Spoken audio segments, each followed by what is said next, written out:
Hi everybody, TJ Lee, the Janitor Supreme of Dusklight Radio, jumping in at the beginning of today's episode with a couple of bits of info for you. First and foremost, this episode, if you've come here because of the algorithm or because our wonderful sponsor, the Dark Summoning, recommended you, this is the 17th chapter in the series, so please check out the playlist. Secondly, this episode has some major spoilers going on in it, so please consider that when commenting below for those who might be playing catch-up. Thirdly, I am organizing all of our content that's going to be going up over the holidays. As it currently stands, I am planning to have an episode up every day of next week as a belated Christmas gift for the lack of uploads over the last few weeks. That means you'll get an original Sturgeon tale or two, a Dusklight drive-in, a dramatic reading, and an episode of the Nightmare Detectives, which will act as a primer by myself and SpiritVoices, as the original audio for episode 18 was unfortunately corrupted. But we have something special planned for you in that regard. I want to close out by saying thank you so much to everybody for your kind comments, your supportive messages, and everything you do to show how much you love this channel. And I'm really excited for what's coming up in the new year. With that being said, let's go straight in. Given the events of last week, I think it's only appropriate we go to Jimmy first. Jimmy, you're in a bit of a weird place right now. What is the sensation going through your body at the moment?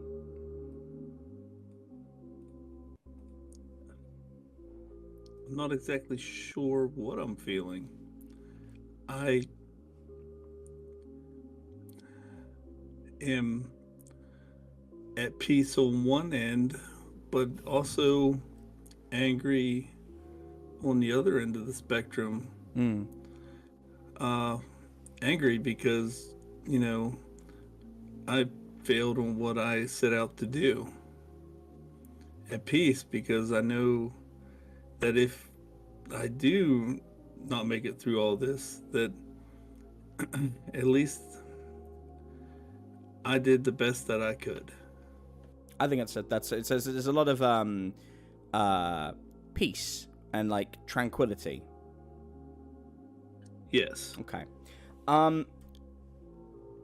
You feel a sensation of floating for quite a while. The pain in your body begins to ebb away, and it's like when you have a really bad headache or you're dizzy or drunk, when you're lying in bed and you feel everything floating around you.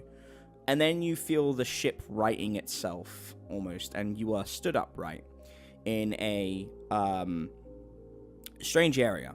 As you look around, it's like a chasm, and there are 3 doors in front. To your left, there is a red door that is old, shop-worn, with vines growing around it. In the middle, there is an obsidian door with a grand knocker on it, and the number 17. And on the right, there is just a pillar of light where that door should be. What would you like to do?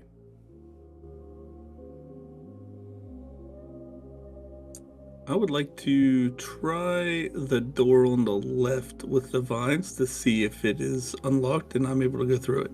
Okay. Why don't you make a sharp roll for me?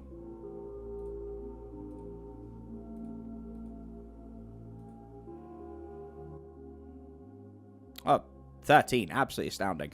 Yeah, it opens at your touch. It's almost like the door was made for you.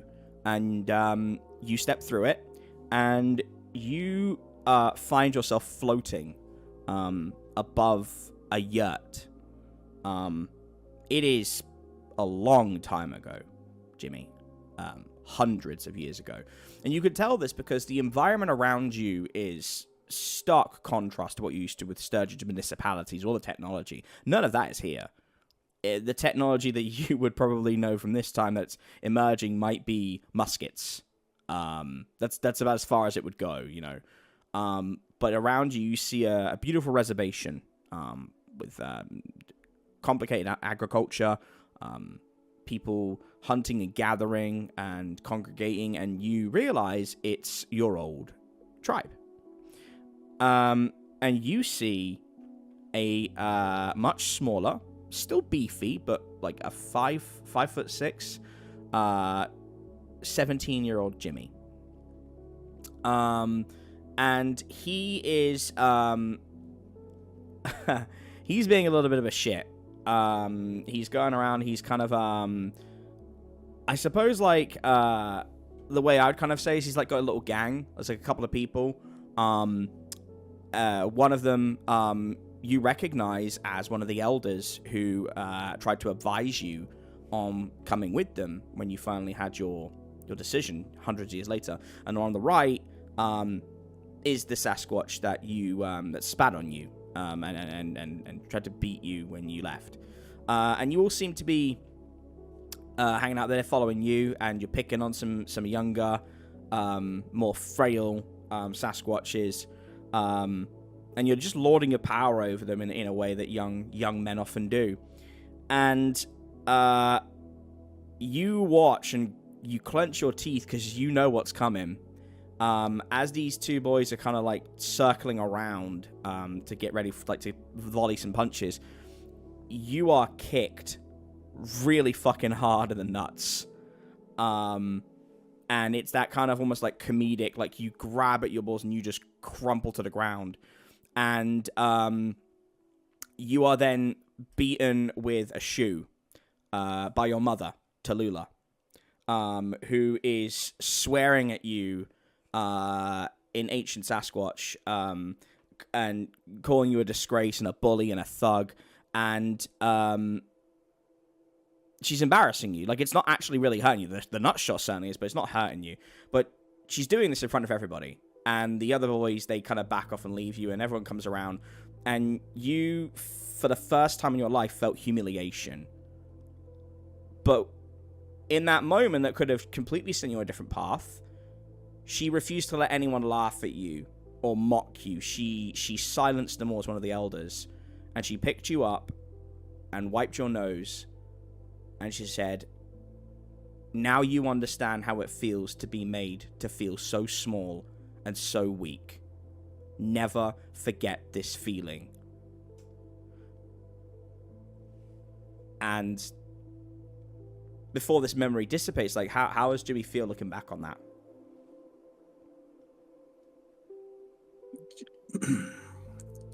Jimmy's a little bit sad, a little bit happy. Sad because, he misses his mom's for sure. She was a big part of shaping him into the man he became now. Mm-hmm. But he's also happy, because, this is, what set him on the path to better himself. To never, look down on somebody that's weaker than him, that has less than him. Yeah. The memory fades, and you are back in that little chasm again. And you have the obsidian door, and you have the pillar of light. I would like to try the obsidian door, please. All right, give me a sharp roll.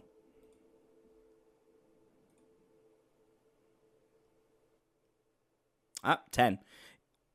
Yep, sure enough.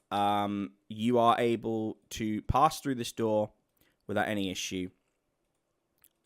And I think there's probably a feeling of trepidation in you when you go through, because it's a bit of a this is your life situation now, where you're kind of worried as to what is going to play out. And you are standing in in one of the grand yurts, and it is now a little bit further on in your life. You're probably about 100 or so, maybe 120. So this is like turn of the century, and your mother's just died, and you are finishing up giving the rites of which there were many for an elder like that. And one of the elders kind of offers you sort of a place at the table. But we know that Jimmy doesn't really want that, and eventually, you know, spends 200 years kind of moving around and you know, coming back to visit. But I wanted to know, in that conversation where this elder is basically saying to you, we'll groom you for a seat at the table, just like your mother, just like James II, why you would refuse that?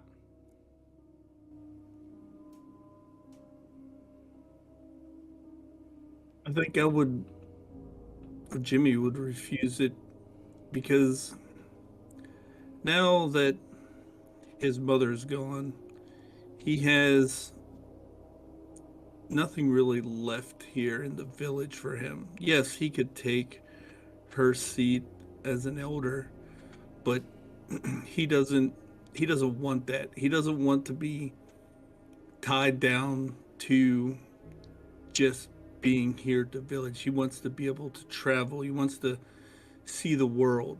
Mm-hmm. And if he would take a position as the elder here, you know, that dream could go away, and he's not ready for that yet. And this would be around the time you met Colonel Mayhew as well, I would assume. Yes. So I think you probably had a bit of a desire to spread those wings and move forward, and you shake the hand and bow in front of the elder, and you leave, and they look quite dejected,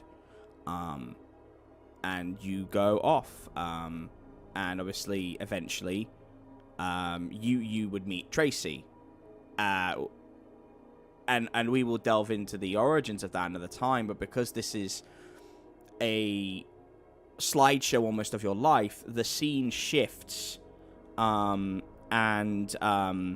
you feel a great weight in your chest, like something shocking you, because you're out hunting when you see smoke rising in the distance, and you see yourself noticing the smoke. You're watching this from above, and you watch yourself run in the direction of that smoke to the home you share with Tracy. And the house is in a pillar of flames. It is almost completely gone.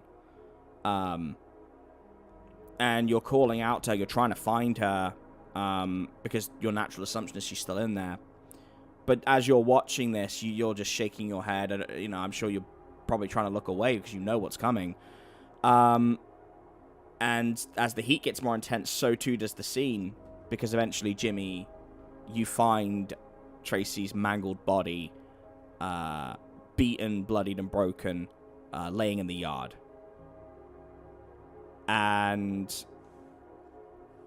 this is the moment, the exact moment where the rage within Jimmy was born. And the scene fades before you can really kind of process it. And now you are back in that chasm, but there is a bridge in the distance, with fog around it. And there is this archway with a pillar of light. It is up to you which one you go for.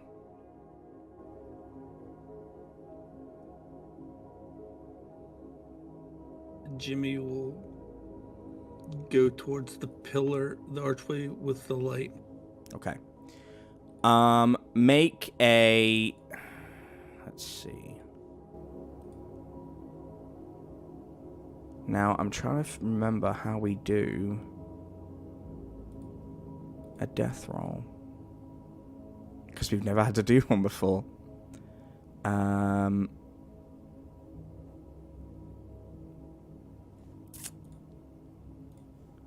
Let's have a look.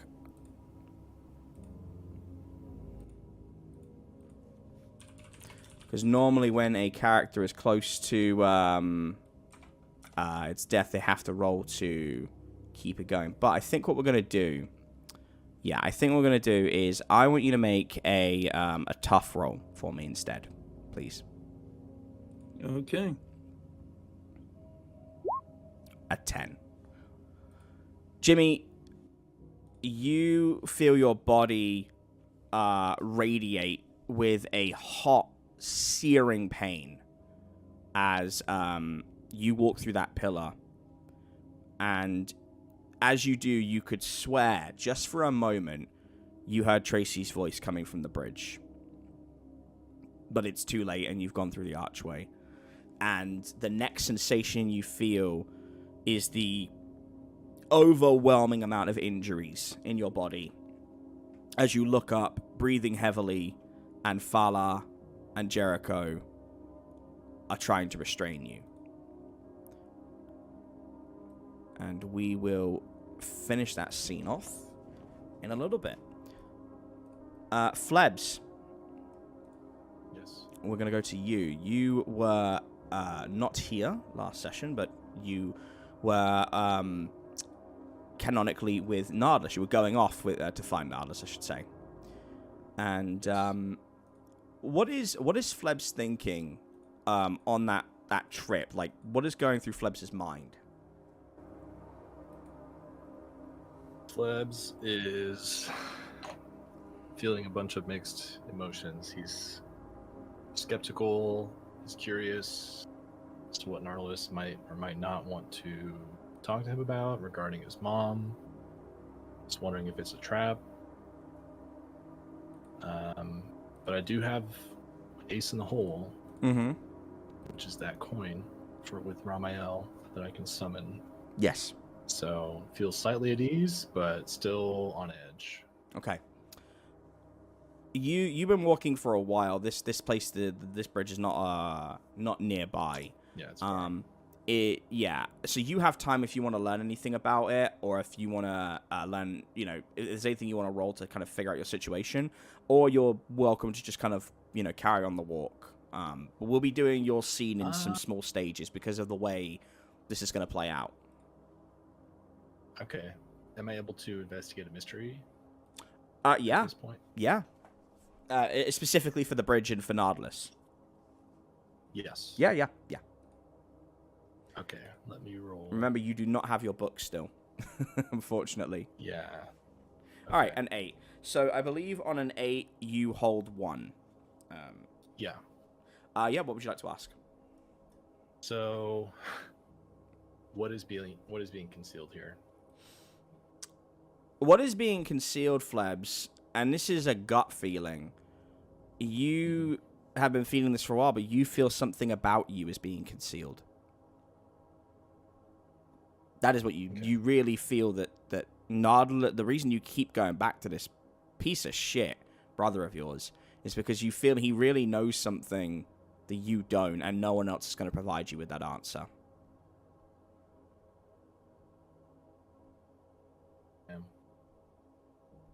That is a shitty feeling. It's not a good feeling, no. But he knows something about you, and this might be your chance to learn about it. And obviously, that's part of the reason he enticed you. It could be very well that you roll well and learn it. It might be he tells you anyway, but yeah, it's not good. Am I also able to read a bad situation? I will let you do that because of the way we're breaking up your scenery. Yeah. Okay. One question. Yep.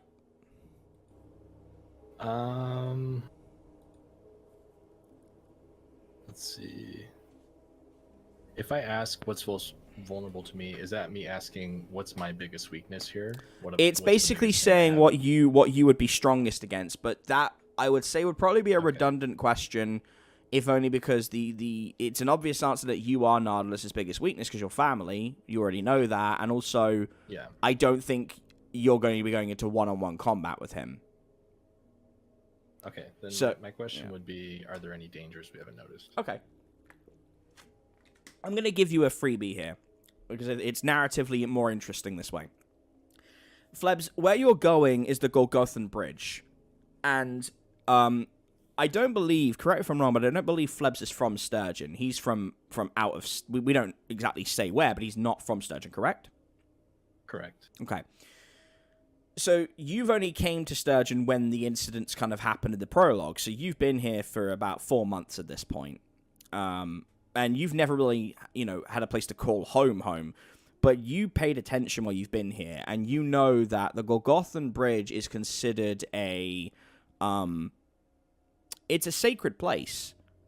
And a lot of places in this world have like areas where they feel that the spirits can join and unionize and cross over. And this is very similar to that, in the sense that when you think of Dia de los Muertos, the Day of the Dead, the day where the dead can come back for one day, that's what the Golgothan Bridge is, but an alternative take.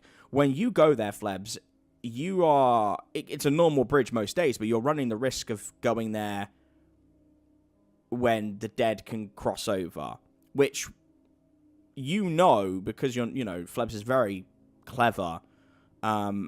He would know that, given Nardelus' proclivity for the gravediggers, this is probably a place he's at his strongest. So the dangers you haven't noticed, I suppose, really would be you're going into an area where you are at the biggest disadvantage you could possibly be. You're going into the realm of the dead. Shit. But at the same time, that desire to learn, that desire to figure out what's up with you, to figure out why your mother was there, the things Nardelus is doing, I almost feel that would be too strong to resist. And you do have the coin, and I think, even though narratively that's where you'd have to go, I do think Flebs would do that anyway. Yeah, definitely. Too much to gain. Yeah, exactly. There's way too much to figure out, and I think the risk is worth the reward. Yep. Okay. All right. We'll come back to you. We're going over to Margot and Callista,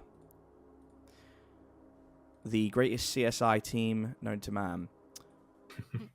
So, gang, to set the scene, you are currently sat with Zephyr and Gaspar, or standing, and you have just had that message come through, which I'm going to repeat again. Your little puppet is busy, just as mine are currently busy. Do you like watching them dance? We sure do. Currently, your friends are being surrounded on all sides by our minions. And at the security office, your dear friend Muldoon is being accosted by a sleeper agent. You have 30 minutes to save them. Prove to me your cause is noble and worthy. If you don't, every faculty member dies. Good luck. And then the radio goes to static. And Zephyr and Gaspar staring at the two of you, sort of waiting to see what you say.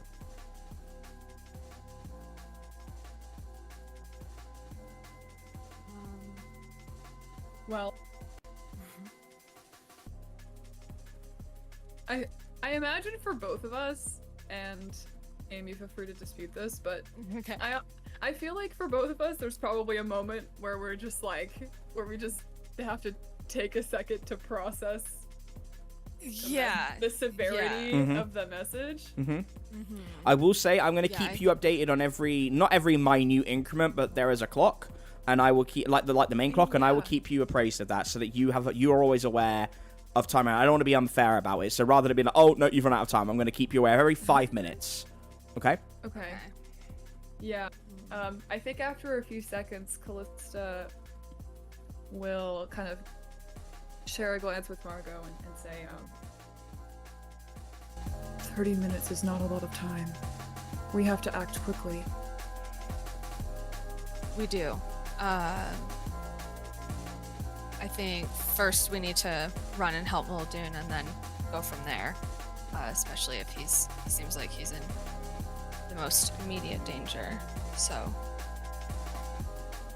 then we can figure out how to stop this. And it seems like a very subjective thing. How do we prove that our cause is worthy? I don't know, but do you think the other members of our team, if Muldoon was able to be caught off guard, perhaps the other members of our team weren't there either? I think you're right.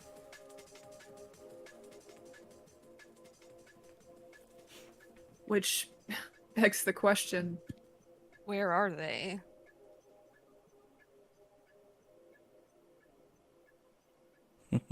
Okay. We should probably figure that out first because I think we're stronger together. And Callista looks at Zephyr and Gaspar and says, do you know anything about who that was that just spoke to you? Roll. I guess if we roll and manipulate someone.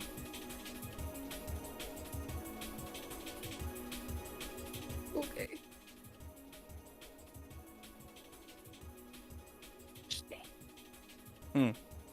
I'll give you one each. So who do you want to ask this to? And I'll let the other one ask to. I'll be fair about it. So that was a fail. That was a 5. Who do you want to ask this to, Luce? Gaspar? Okay. Gaspar kind of thinks on it for a minute and says, no, I'm very sorry, Callista, but it's not ringing any bells. I won't lie, I'm slightly concerned for my own safety right now, and I might leave. This is not feeling very safe. Zephyr, I know you've got a plan in place, but starting to feel the walls closing in around me. And Zephyr's still kind of staring straight ahead at the two of you, thinking about, I don't know what their sort of intentions are at this moment, but Margot, if you want to ask and try and roll, you're welcome to. Okay. Yeah. Okay. 7. Okay. They'll do it, but only if you do something right now to show them that you mean it.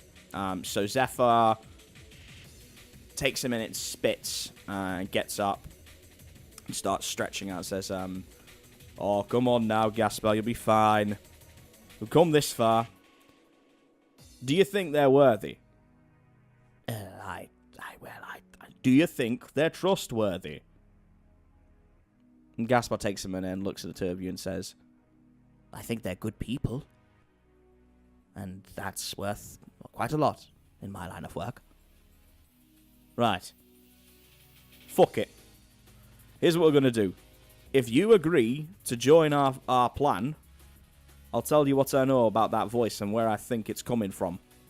Got a little device here that showcases where signals are coming from. You agree to help me. And when you're done with your little rescue mission, I'll tell you where to go.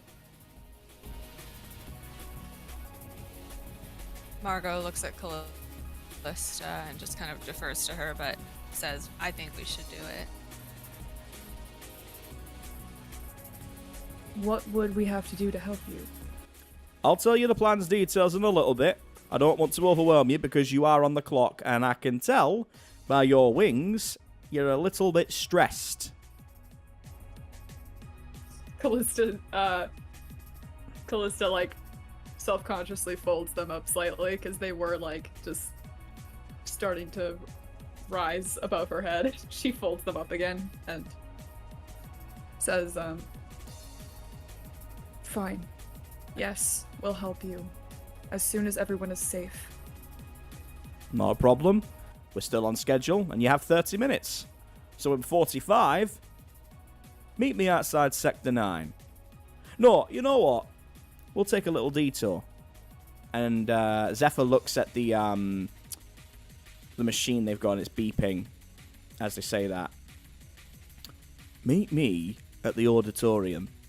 45 minutes. Bring your friends.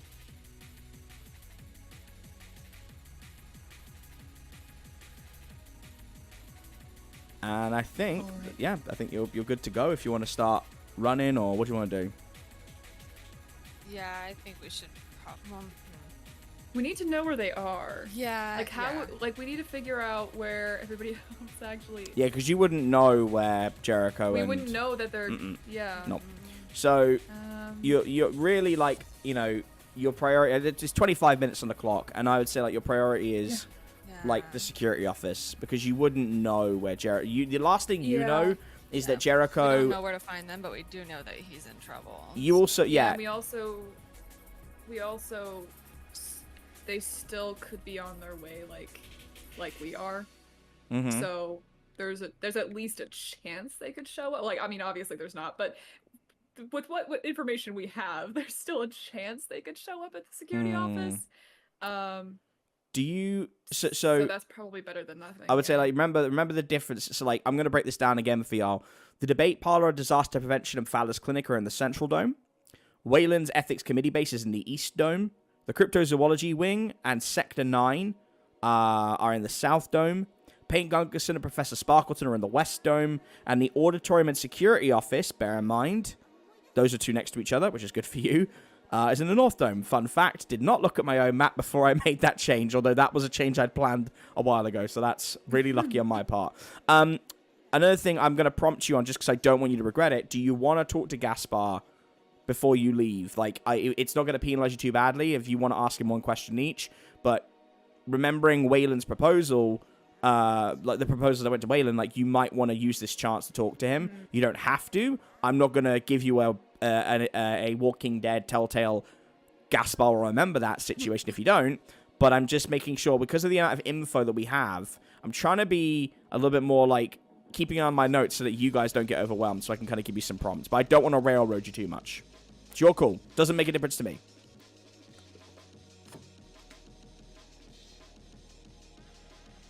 Right, okay. If you want to pull the Columbo at the end, you can also do that. It's not a problem. If you want to just focus on this, that's fine.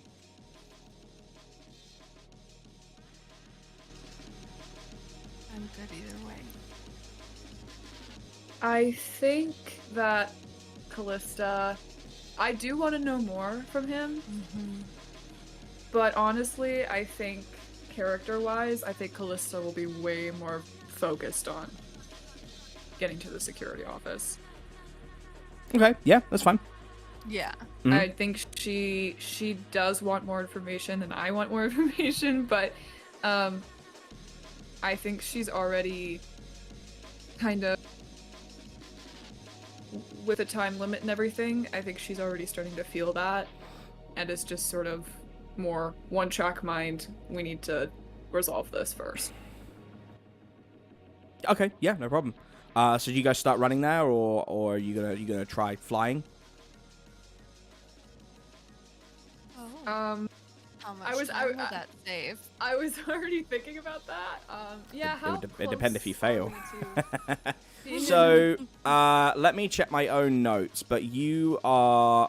Because we were on our way there, but I don't know how far away we are. Yeah. So you went to the ethics department first, and then after that you've gone to meet NLF, which was at the... Oh gosh. I'm trying to remind myself now. You were going towards the security office, and then it's by the edge of the dome. I just can't remember which side it's... Let's have a look here. I'm looking... God bless Lucy's notes, but I can't. So I would say... Okay. Now I would say it's probably going to be... If you were going on foot, 10 minutes, maybe 12. Okay. Yeah, I'm gonna try and fly then, because Okay. I think that's too much. Like, you're both very athletic individuals, but I just think, you know, Yeah. this is a huge campus. Yeah. And you're going to have to go Okay. back through the trail, past the mushrooms, make sure you don't get lost, go under the grate, go back through the side of the campus, and then run to the security office. Let's Okay. try. Yeah. Callista kind of holds out her hand to Margot and says, Is there any way I can help with this to make sure it works, or no? Oh, sorry. No. Okay. This is something that I'm trying to think of how you would be able to help Callista, because this is... I don't think they're It's really... no, it's one of those things. It's "There's a specific. no magic or anything." No, it's a species-based thing. also- To be fair, this is something that I can choose to fail or succeed whenever I want, because it's a massively OP power, like Calm. I can choose to, Yeah. you know, but we'll let the dice decide, and we'll see what happens. Okay. Okay, an 8. Oh, wow. That's not the worst roll you could make. Now, I'm trying to remember what happens on an 8. I think you don't exactly get where you need to go. Let me see. On a 7 to 9, you don't quite manage it. Either you are all separated or you appear in the wrong place. Yeah. Okay. So this is why I used luck that one time. Yeah. With the like 18 bodies or whatever. Yeah, that one had to work too. Well, the thing is, you could afford to fail because it's a time-based thing, right? So. Yeah. Well, maybe. All right. All right. So you disapparate in a pillar of like feathers and light, and when you reappear, you are above a huge vat of paint, and you. God damn it! You drop into it, pretty unceremoniously, and you're just sort of like flailing around. Callista especially, it's not pleasant for you. And you hear a huge like, you hear like a huge alarm, and then you hear like someone going, "Oh, shut it off! Someone's gonna tell Dr. Gunkerson." And someone runs along, and like this like snooty voice comes over the intercom, saying, "Excuse me, you can't be in the paint experimentation chamber. What the hell did you come from? You just disrupted 6 years of work." Believe me, it's not by choice.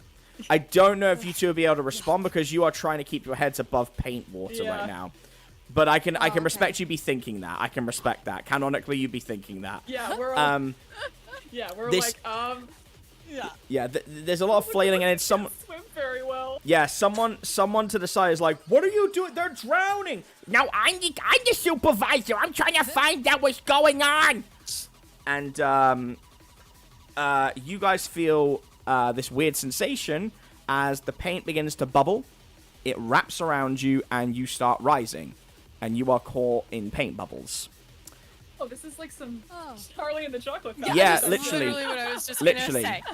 Literally. Same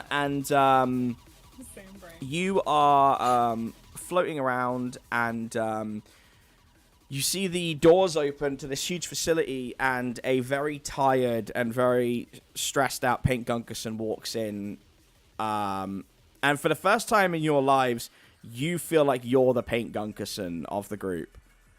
He looks up at you and pinches the bridge of his nose and says in a rather eloquent voice for him, "Y'all, y'all, we have fun. We do our thing, but this is my tenure you're fucking with right now. The hell are you doing in my experimental paint?"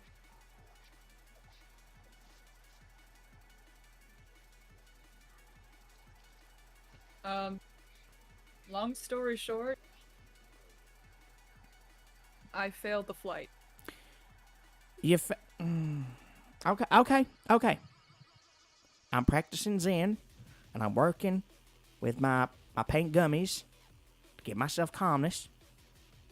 You're my friends, so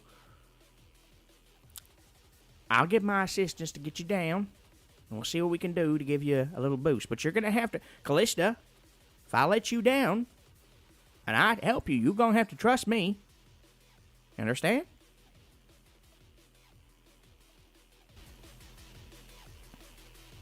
You did turn me into a child like less than an hour ago, but fine. I did, but it was my understanding that everybody loved it.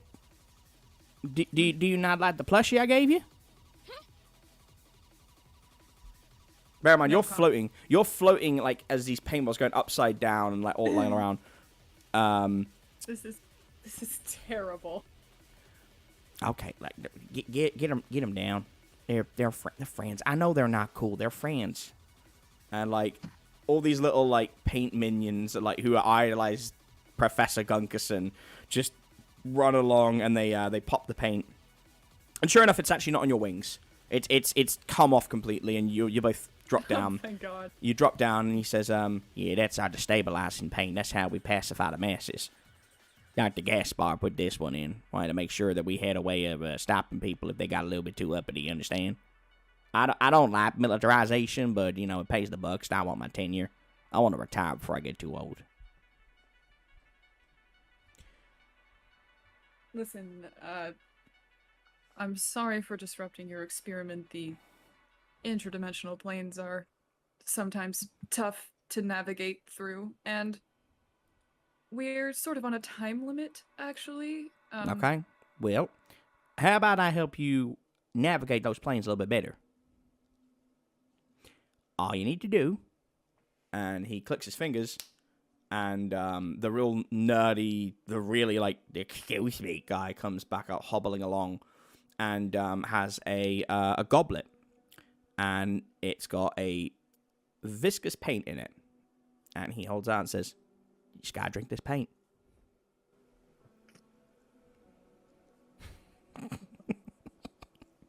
Margot just looks at Callista, just waiting for her response.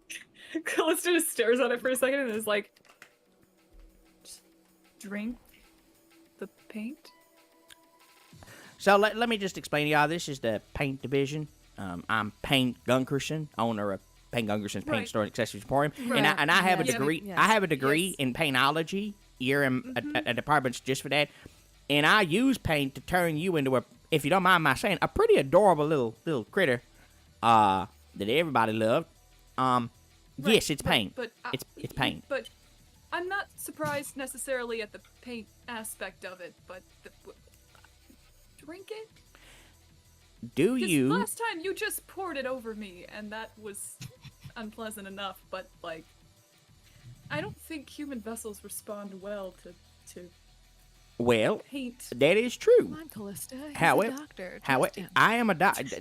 Margot's right. I'm a doctor. I'm a professor, PhD. Got tenure. I'm about to get. I'm about to. Callista, like, shoots a sideways glare at Margot. I'm about to get tenure. I ain't got tenure yet. Now, you're right about human vessels, but you're not a human, so therefore, not a problem. I think That's That you almost had me. science is about experimentation. So Oh, the clock Christ. is now. You've got 15 minutes. Oh God. I might regret this, but Knock it back. Like Fine. all the staff have their phones out and are filming it. Just Oh my god. I am very. one of them has Callista the. reaches out and grabs the goblet and says, "Fine, but if this turns me into something else, I'm coming for you, Paint." And then That's downs fine. the whole thing. That's fine. If you're a baby, you'll only be able to get my ankles, and I'll just give you a plushie and you'll be fine. Okay. Make a weird roll. Imagine if you do a fail and it kills you. We don't have time for this. The ultimate fail. Yeah. There you go. Okay. All right. Nice. Yeah. You take it and for a minute you're like, I'm going to die because an idiot told me to drink paint, and Yeah. you have a moment where you are completely humbled, Callista, because you realize that the universe is far bigger and more complex than you could ever have imagined it was. There's a world where people like Flebs exist. There's a world where people like Jimmy exist. And a world where people like Paint fucking Gunkerson exist. A person who you thought was just running a really long, terrible joke about paint. That, there's paint food and paint monsters. And in a genuine moment of humbleness, you realize that this world and its realities are so complex. And wherever Paint comes from, he knows what the fuck he's talking about. If he says he's got paint mace, he's got paint mace. If he can turn you into a paint baby through the magic of time paint, he can do this. And you feel it, Callista. It's a divine energy that runs through your every being. And you know with absolute certainty that not only can you fly where you need to go without problems, you're going to have some advantages in your next combat fight. Oh. Okay. And you let the goblet drop to the floor, and your body is actually glowing. It's It's involuntarily activated your battle form, but Callista, your battle form is actually lighting up with the paint colors that have been in that goblet. And they're swirling around your skin. And you see all of the assistants just kind of freaking out. And Paint just looks at you with one tear running down his face and a smile, and he says, "You're beautiful. Absolutely beautiful." Callista's eyes are like glowing silver as she opens them and looks down at him and says, "I misjudged you, Paint. Thank you for your help." That's okay. I was talking to the Paint. The Paint's beautiful, but you're pretty too. You know. You're wearing it fine. Yeah, you're rocking it. It's okay. Thank you.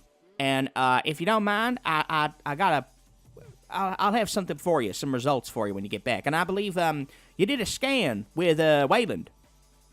That right? I did, yes. Well, we're working together on this. We're actually cross-pollinating. So when you're done with whatever's going on here, I live in a little bubble, a paint bubble. Come find me. We'll get something for you. I'll add that to the list. It's a long list. Thank you for the tenure. Bye now. And he literally, you know, in like baseball, I think it's baseball, like where the team wins, they pour like they pour like a vat of soda or whatever over them. Some little. Oh, that's football. That's the football. Super Bowl. There you go. Yeah, I know sports. So one of the assistants just runs along with a huge vat of paint and pours it on him. And he literally freezes in front of you, immersed in paint. And he's got his back to you, and as you walk around, he's doing the crotch chop. And he is, and someone to his left goes, "Oh, he'll be fine. It's okay. We thought it'd be funny, but it's really not. Sorry." Callista, like, side-eyes them and holds out her hand to Margot again and spreads all four of her wings and just says, "Okay, good luck with your pollinating, I guess." And then just... That's creepy. And then just disappears. I like it. Yeah, fair enough. Okay. All right, let's jump over to Jericho and Jimmy. Jericho. You're probably feeling quite a lot of things at the moment. Quite a lot of big feelings, I would say. Because you're watching a friend you've made on death's door right after you've had to kill, your other close friend. I kind of want to know, in the intervening hour, maybe 30, 40 minutes, because we're gonna have a little bit of a gap in the time here. While Fowler is working on Jimmy, what are you doing? If Fowler lets Jericho stay in the room, he's probably staying nearby, kind of apprehensive of what's happening. He's with a probably not moving, probably in just a almost frozen stance with his arms folded in front of him, just kind of watching it all happen. Okay. I think she would let you stay in there, provided you either did what was asked of you when it was asked of you and just stayed out of the way for the most part. But yeah, I don't think that's a problem. Are you doing anything to kind of keep yourself calm or distract yourself, or are you just watching everything? Kind of haphazardly. He isn't like spinning the chambers of his pistol, but he's kind of just tapping on the side of it. Not like it's out, but while in the holster, just kind of as kind of like a little pseudo like a reality check. Like, yeah, this is really happening. Okay. As this progresses and you're sort of just stuck in that fugue state, where you're watching a loved one go through the motions of being operated on, you start seeing the things that Fala is doing. Now, if you want to really understand what she's doing before she explains them to Jimmy, you know, if you want to get the drop on it, you're going to need to roll for it, but you're welcome to. I'm so down. I feel like Jericho's frozen, appearing frozen state is just because he's like he's just kind of hyper analyzing what's going on with in front of him. Would that just be a sharp roll? Yes, it would.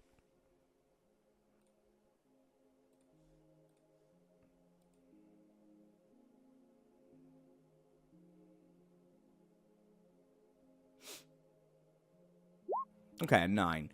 Yeah, you see that Jimmy's body, it requires a lot more assembly than you would have expected. The first thing that she does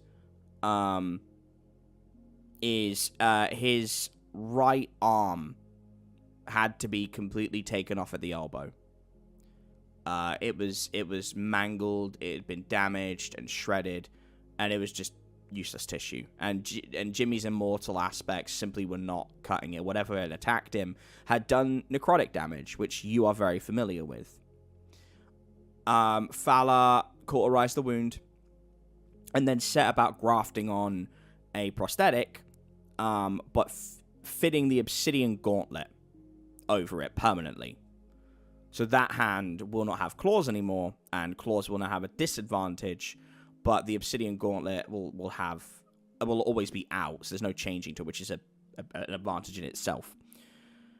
And so even when Jimmy has the sword of the hammer out, which means no switching necessary. The other thing is that a part of Jimmy's face was fucked up. I'm trying to remember. Was it the right eye, Jimmy, that the other Sasquatch tried to take? No, it was the left. The left eye. So he didn't necessarily fully blind Jimmy, because I don't want two characters with eye patches, but he did enough damage that a prosthetic had to be fit around the orbital bone down towards the jawline. And it's a metal plate, and Jimmy can choose to have that, put some skin on that, but at the moment it's steel. And it will basically mean if someone was to hit him on that side, they're going to have a bit of trouble with it. Some of the teeth had been repurposed, so Jimmy's got some shiny teeth. Again, that's up to him if he wants them to be silver and shimmering or just regular teeth. I'll leave that to him. And the other thing you see is the gauntlet being fixated back to Jimmy's other arm. And you don't know what she's doing to it at this point in time, but she's tweaking it pretty heavily. And when she's done with it, she brings you over and says, all right, well, this bit's gonna suck, and you might end up with a broken jaw. Don't overthink it. Put your hands on his chest, and don't let go. Okay? Oh. Okay. Awesome. Okay, now what I want you to do is use your little Ghostbuster Arcstorm thing and shock him. Right now.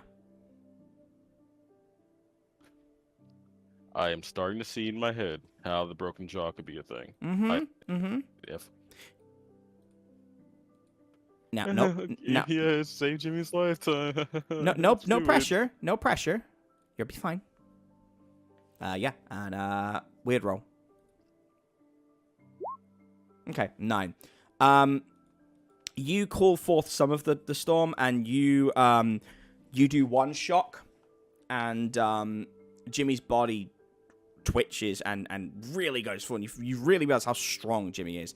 It pushes you back a little bit, and you get knocked back. And Fala kind of laughs, says, "Okay, he's a big guy.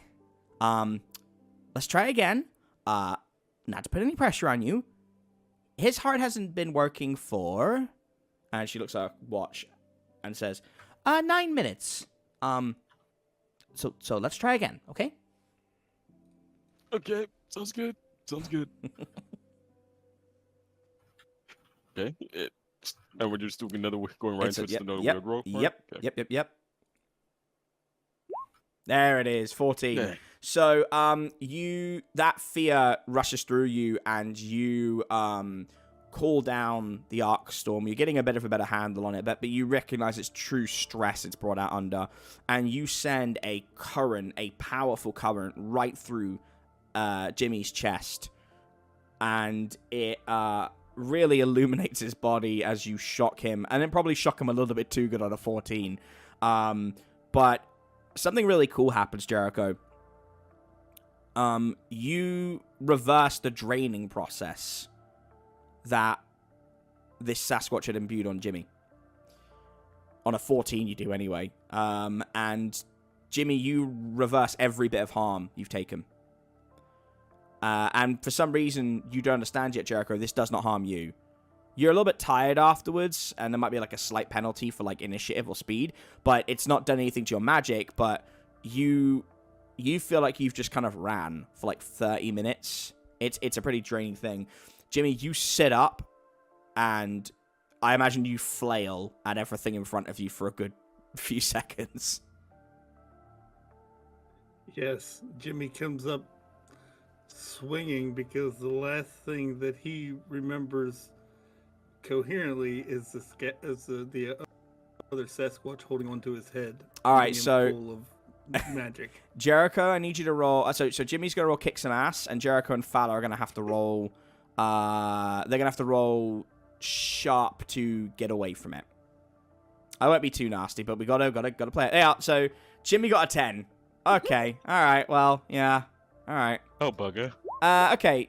Jericho got an 8, and Fala. Hold on.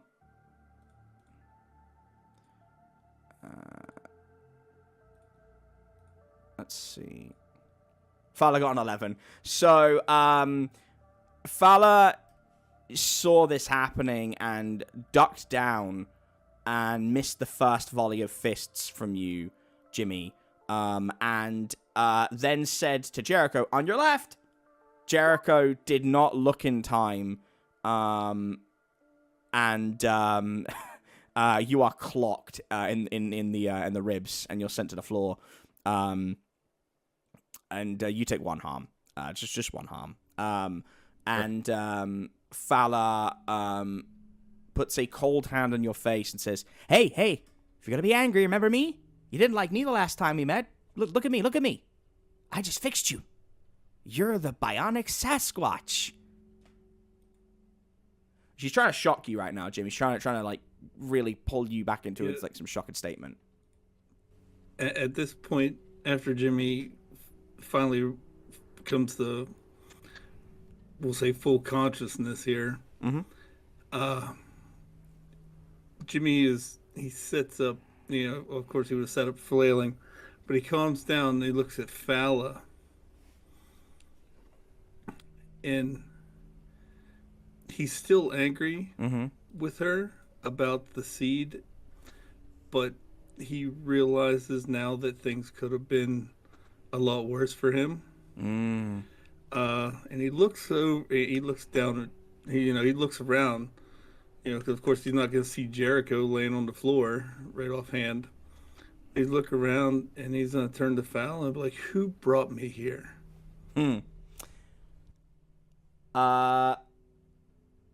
So you hear a voice that's been very quiet this whole time. Well, Jericho's been hyperfixating. Fala has been focused on you. Pretty Cure Victor Mendoza has been sat just kind of like in the corner on a laptop watching some anime, and he holds up a glittering hand, and says, "That would be me. I saw that you had some problems, and I just wanted to make sure you were looked after, and well, you're back now, so that's good." Did you bring Jericho as well? Oh, yeah, Jericho he's from the floor, just like raises his hand with thumbs up. yes, yeah, yeah, he's right there. You got him good. It was a hell of a body shot. I would give it a 8 out of 10 for someone that had been dead for 9 minutes. Oh, nice. At least he ain't half dead. No, that's Everett. Yeah, and I'm gonna look, and Jimmy's gonna look at Jericho and be like,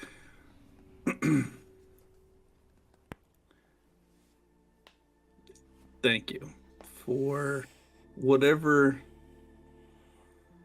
phenomenal cosmic powers you and Fala used to bring my hairy ass back from the grave. Don't mention it. Hey, now me and Flebs have more in common. Yeah, but you took it better than Flebs. Flebs almost died. For significantly better than Flebs.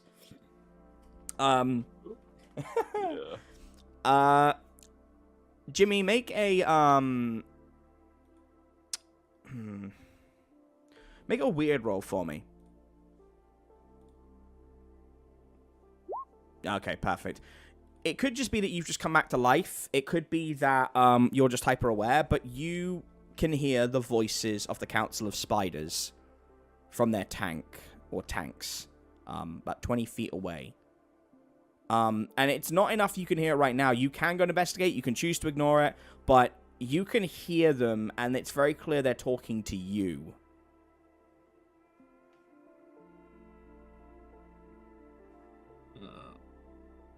I would like to go investigate Okay. the tank with the spiders in it. Okay.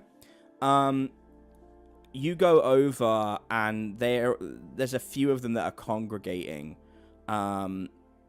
Miss Rumble is burying her head in the sand and kicking hairs in the other direction.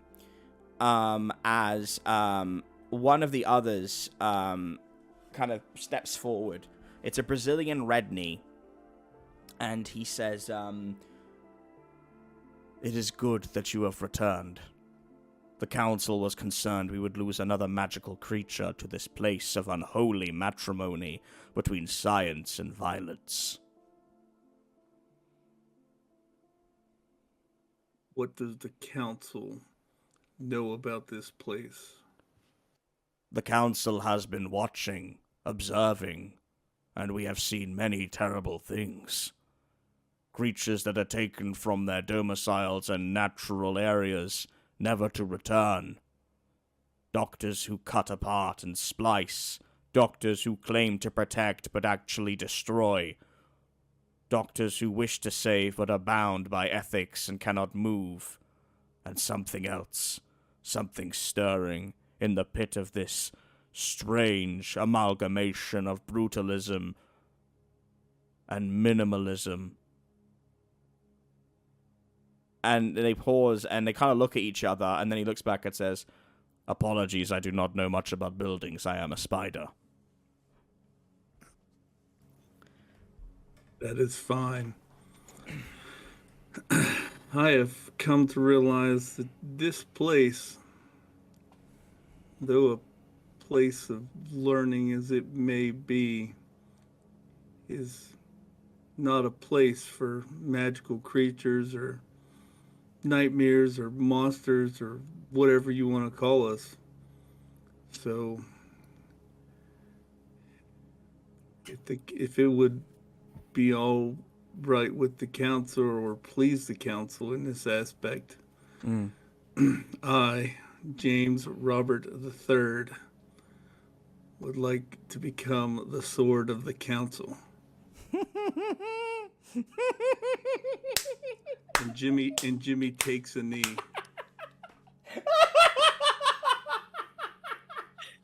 That doesn't sound good.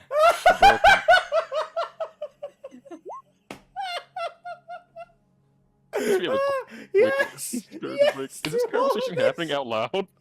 This is just Jimmy talking to spiders, and only Fala. You just hear my side of the story. Only, That's all you're hearing. only Fala I and love Jimmy that. hears. I love this. Holy shit. Okay. So the Brazilian Redney is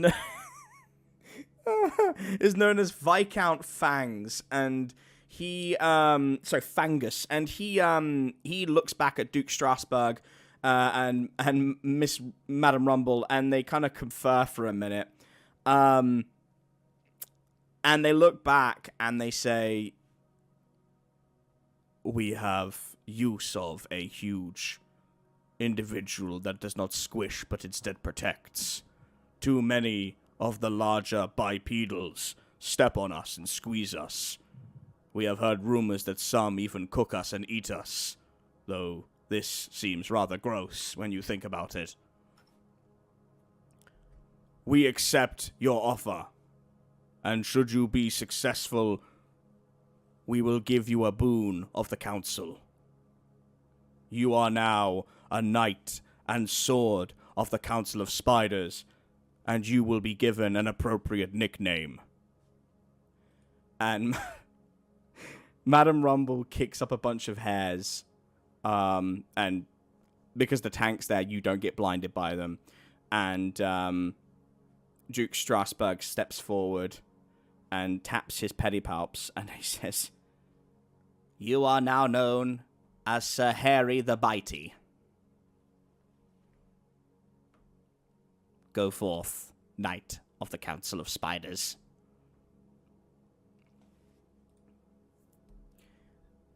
Thank you, great Council of Spiders. And Jimmy will stand up and turn towards Jericho and move towards him. Fala is just staring at you, and she's got her hands like underneath her chin, and she's smiling. And her jumping spider Minerva is like just staring at these big, really cute eyes, just like amazed at you in that moment as you walk back to Jericho. Well, are you talking to your reflection again? No, not this time, buddy. Not this time. This time it was the spiders. You hear one of the spiders just go, wait, Harambe! That's your name. Harambe! There!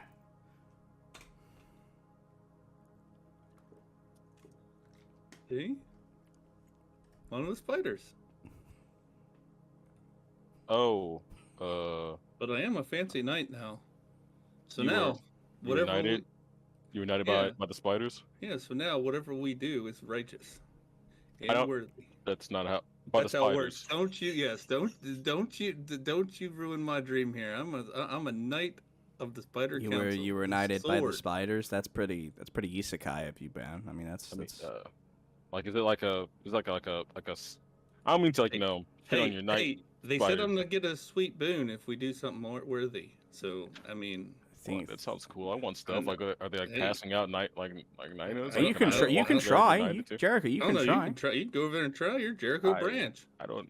I mean, I kind of already have already have like a different like bug adjacent affiliation. I'm good on that. But like, no disrespect to the hand of the spiders, the leg of the spider, whatever you are. It's the sword of the spider. That doesn't make sense. Spiders can't hold swords.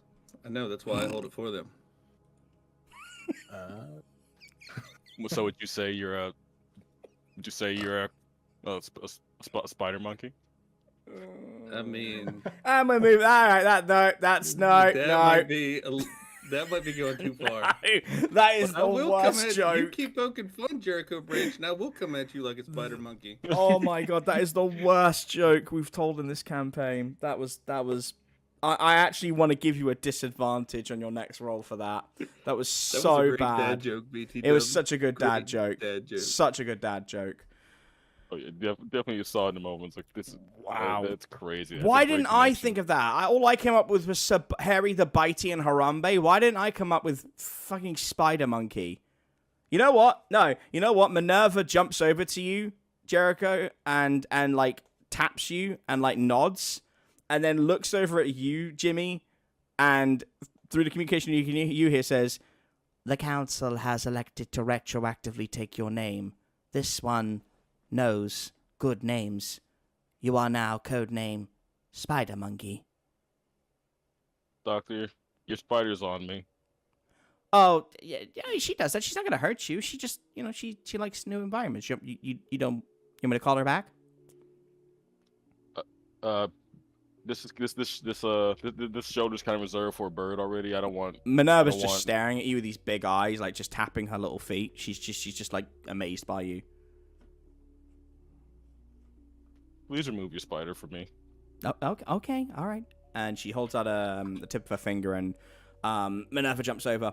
Okay. I think at this point you're probably gonna want to leave the area. Like, do you know what you want to do next at this point? 'Cause you don't know what's going on the other Yes, side. Yeah. Real quick. That was awesome. so good. That's all I could think of to do. I didn't know what else I to do. loved it. It was perfect. So good. Oh. You got Amy emotional over a council of spiders. I'm not emotional. I'm just so happy. Well, we did. I mean, Yeah. we're probably like what are we over like our hour like split up limit, which we. Go back. No, you would probably be realizing you have to start heading back. Like it's probably been. I think it probably took Fala. Let's say it took just about the hour to get it all done. Fala is actually beyond Omega level. Then she could perform fucking or limb replacement surgery in under an hour. You can ask her about that. Like you look at the so you look at the clock and you realize that time has not passed in the way you would have expected it to.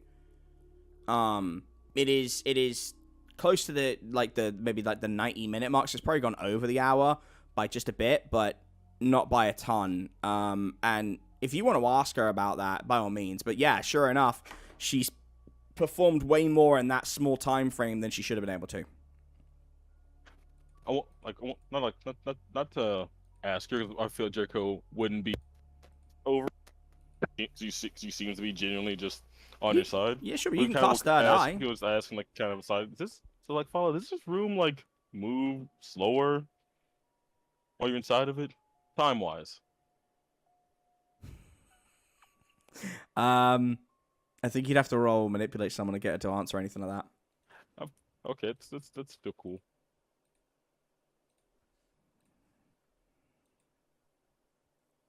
Okay, 9. She kind of like starts like cleaning up and says, you could say that. There's a little bit of magic in here. I'm sure you know a little bit about magic, Jericho. I just use it a little bit differently to you.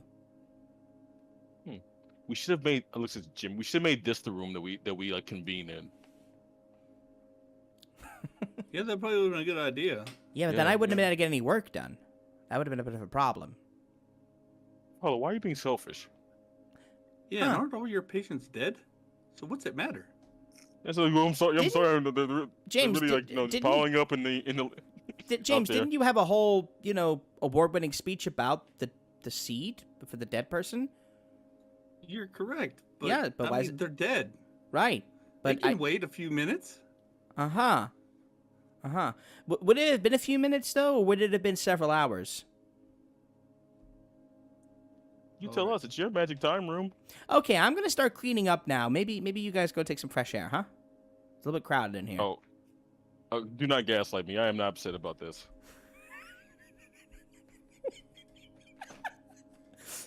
Okay, so you... all right, you're gonna have to roll. Just do a straight charm roll, Jericho, because you said that in character.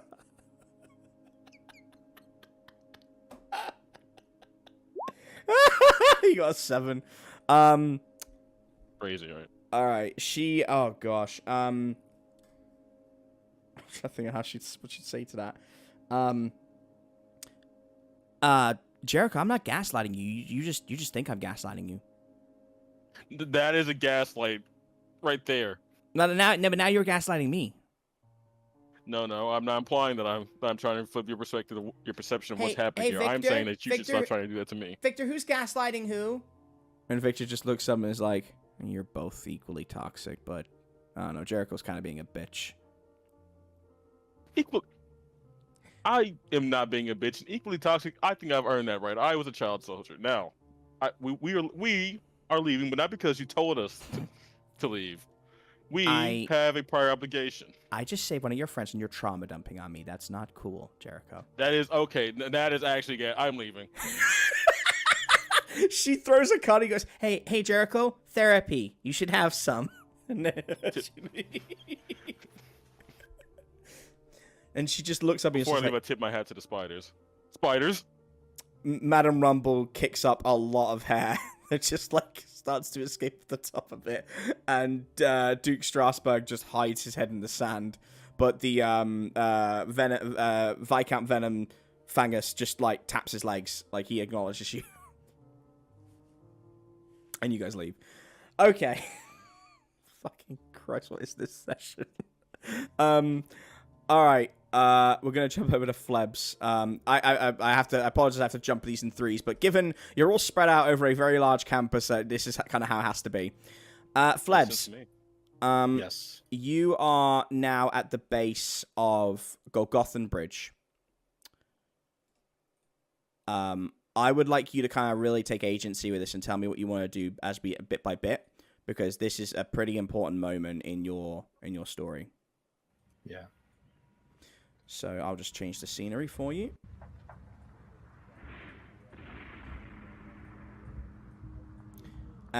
It's almost picturesque in the way it does, and obviously the sun is now fully set by the time you get there. It's about 9 o'clock.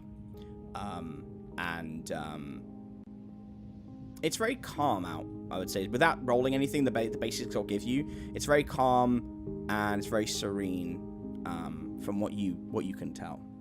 And you were currently at the base of this bridge.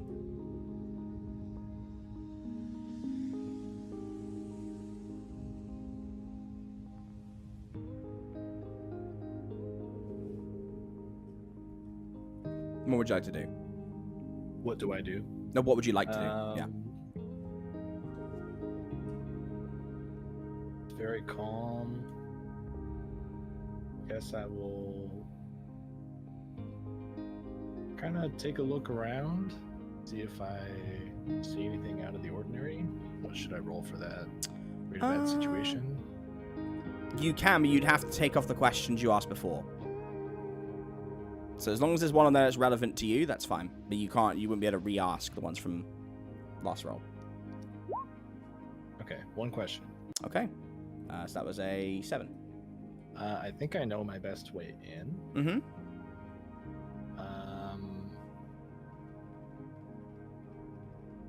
You can ask a flexible alternative if you have one that's not on that list. I'll allow it for this situation.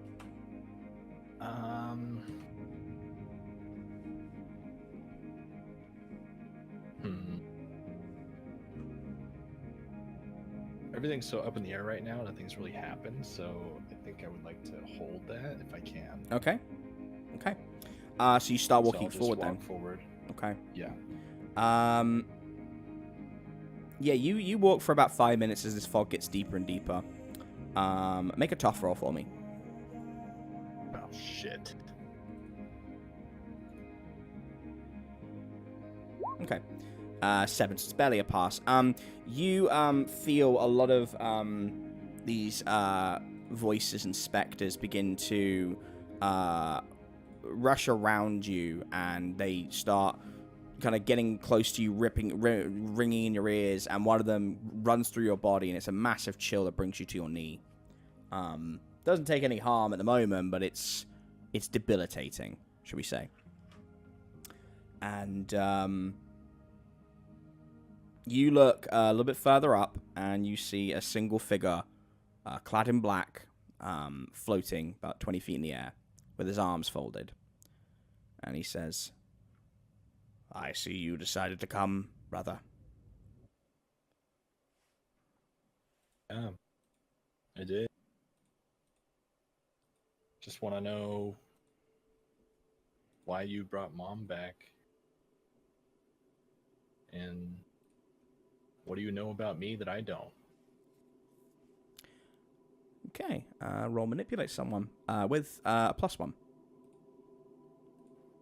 But you only get to ask, this is for 1, because you're asking 2 questions, so you get the 1, +1's the advantage for the first question, which is why you brought back Mom, and then we'll do the second question separately. Okay. Otherwise, I'm going to be accused of giving you too much. Okay. Wow, lucky I gave you that +1, huh? Yeah. He says, well, I did say I'd tell you about Mother Mine. How about this, Flebs? I will tell you about Mother, and I'll tell you why. In return, you have to do a little mission with me.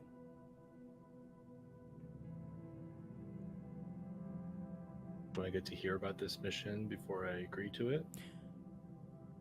I think that's fair. You have to once your job is done here, come away with me for a while. See how the other half lives. And help someone become a gravedigger.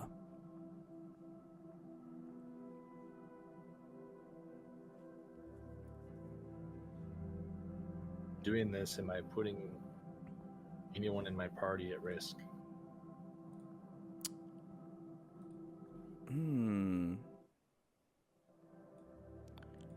If we meet again. A 7, I don't think he would know. I don't think... I think he would... I'm trying to think of how he would... What he would say for that. I think for that, you would have to do another roll to find out. I don't think on a 7 he would tell you. Yeah. But that's up to you. You can think about that if you want, and you can ask your second question. I don't mind you running these concurrently, but that's the offer to learn about Mother. If you want to know about yourself, you'll have to do another roll for that.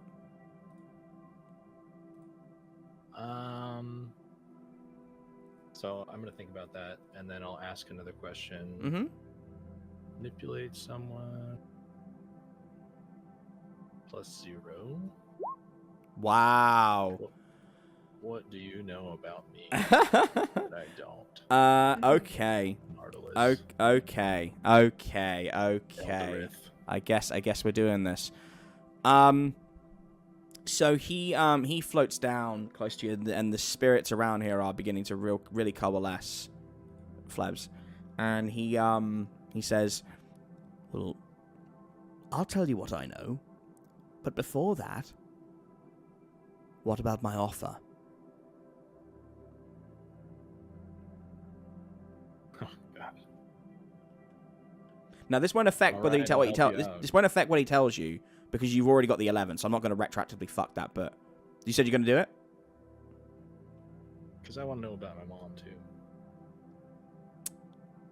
I'll help you out. Shake on it, brother. And he holds out a bony hand. It's like a desiccated hand.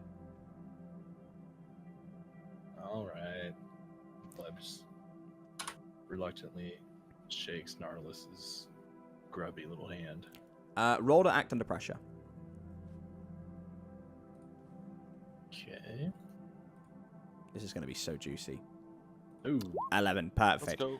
Okay, so you hold it, shake his hand, and you feel his grip tighten, and you see that rot is transferring to you, and it goes up to your elbow, and then it goes back down again. And in that moment, you're probably thinking, caught you, little fucker, right? And you look at Nardelus, and he's smiling. And he says, "Well, some things just never change, brother." And I'm going to pause that scene there, because to time this with what's going on, I have to do this perfectly. All right. Okay. Sorry, Flebs. You're going to be learning some things about yourself today, though. I'll tell you that much. Okay. That's all right. Let's go over to the wow, my brain is not working today. Let's go to Callista and Margot. So you two transport again, and this time you are in the security office.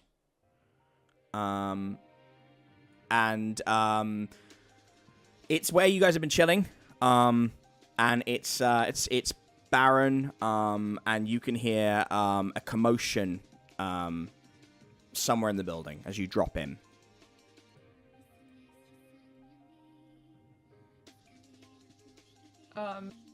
Well, Callista's already in battle form from earlier, so she's gonna summon her scythe immediately and try to figure out where the noise is coming from.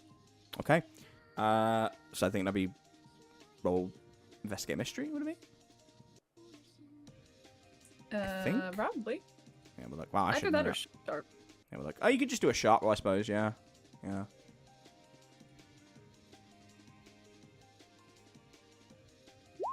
11. Yeah, it is. So you're currently in the break room. It is coming from down the hall in Sheriff Muldoon's security office. He's the head security guy there. It's coming from that area. Callista looks back at Margot and says, come on, let's go. And kind of runs out towards it. Margot just runs after her. Can I guess I'll wait until we get into the room and then I want to roll, but Okay. What do you want to roll? read a bad situation. You can roll that now if you want, or do you want to wait until the door's open? Until the door's open. Okay. You rock up to the door, and you hear, like, 3 voices all arguing and kind of talking over each other. And there's a scuffle breaking out. Okay. Oh, good God. Ooh. Listen, alright. Margot, you are just completely focused on the sound of the singing coming from all around you. That same, I'm not going to play it this time, but that same lulling tone is really starting to get into your ears and start to distract you. It is almost overwhelming. And you snap back to it, but you don't get anything during what you're trying to listen to. Okay. Okay, that's fine. Luce?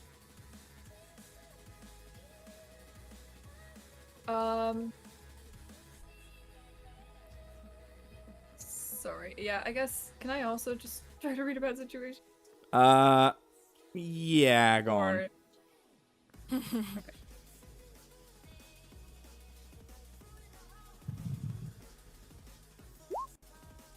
Okay. An 8. Okay, so, one question.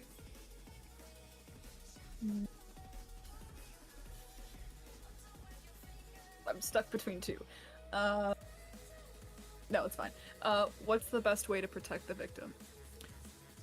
The best way to protect the victim is to get in there and establish what is going on, really. I mean, to put it in the most simplest of terms, that is the best way to protect the victim. Alright, well. Then Callista will, without further hesitation, just try to open the door, or if it's locked, she'll try to force it open. The door is locked. Okay, well then she's gonna try to break it down. All right. Margot, just shoot it open. Or that. Yeah, you can roll to shoot it open. That's fine. I guess just tough it open. You can roll tough. With Yeah, a- yeah. 11. Hey. Wow. Nice. Margot, the anger of hearing that creature in your ears just sends something through you, and you put up a big old boot, and you kick that door open. And inside, you find Sheriff Muldoon lying in a pool of his own blood. His head is bleeding. He's unconscious, or, you know, from what it looks like he's unconscious. And you see 2 individuals fighting with each other. You see Cabbage and Augustus tussling. And they haven't noticed you yet.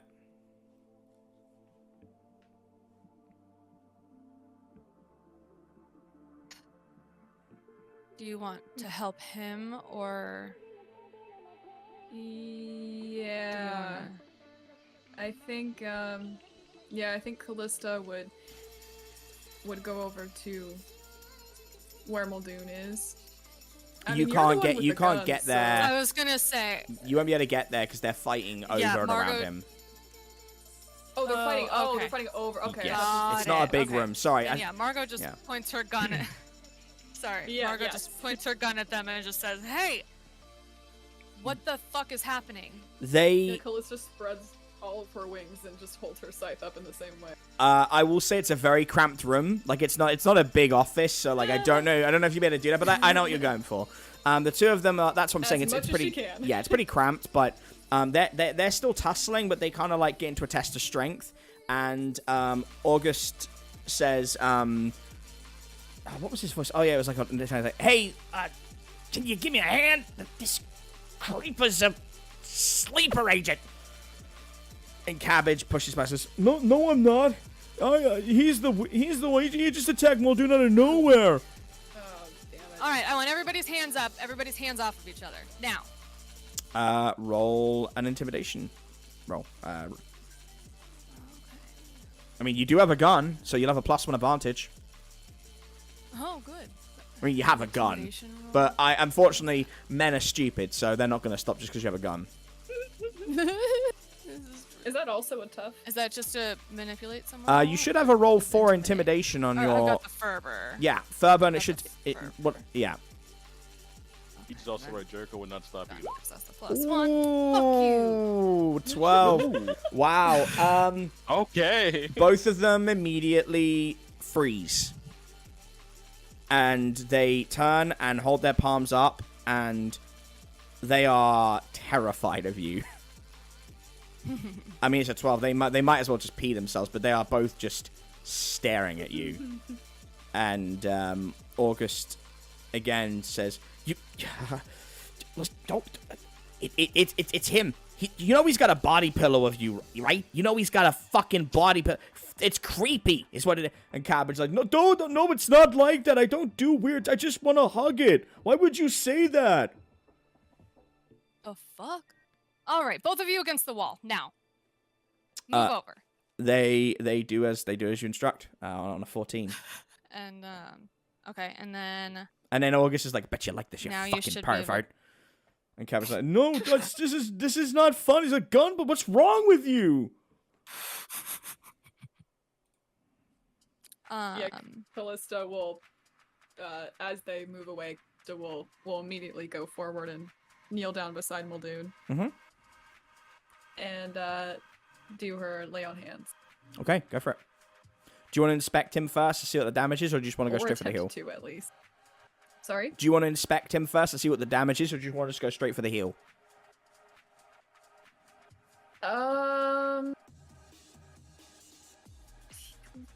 I don't know. I think Callista could see that he's unconscious already. Mm-hmm.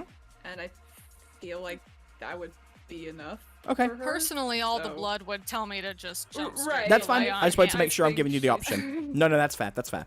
Yeah, no, I think she's just gonna go straight to it. Mm.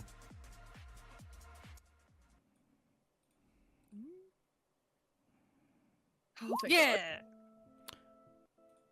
Okay, a 10. Callista, you don't know if it's the memories of Paola bringing this move back to you, the work you've done with Jericho, or the camaraderie you have, or just the closeness with Muldoon, or possibly a combination of all of them.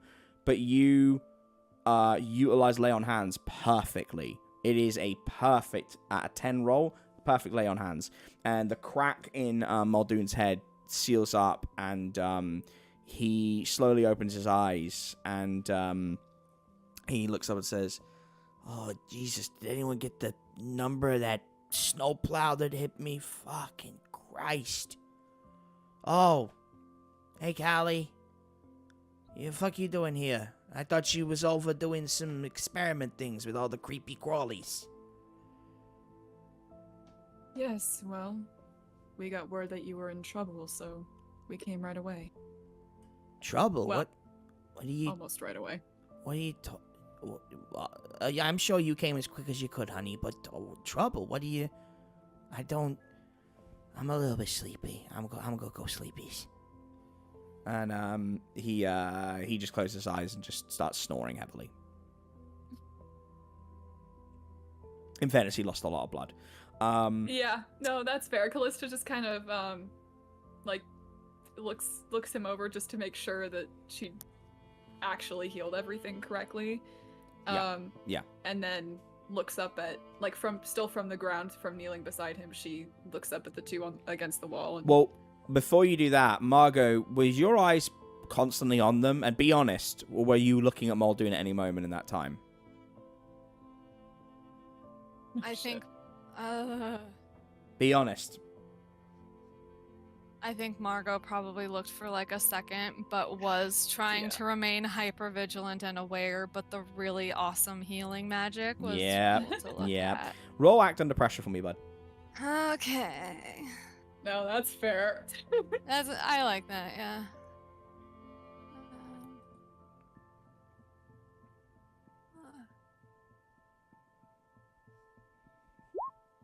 Okay. You can succeed in keeping the both of them there, or with a price to pay. Or I'm going to say this before I tell you what happens, or you can just let them go. What would you prefer? Because I'm going to give you the option. I don't do this often, but... I think Margot.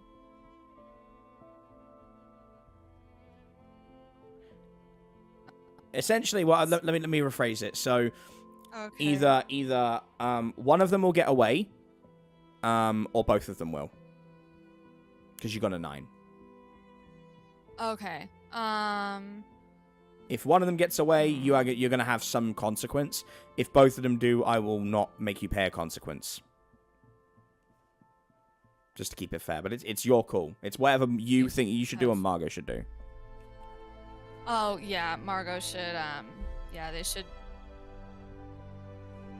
Yeah, they can both go, cause then we just won't worry about it. Now that Muldoon's okay, I guess that's the most important part. So. Okay. You look away, and there is a huge flash of divine light. It blinds you, and it's timed perfectly with lay on hands. And when you look back, they're both gone. Fuck. And you hear there's a little radio in Muldoon's office, and it says, interesting. You saved them both. How noble of you. Well, I suppose you've proven something to me. Now let's see if you'll follow through with the other deal you made. I'll be watching. And the static goes off.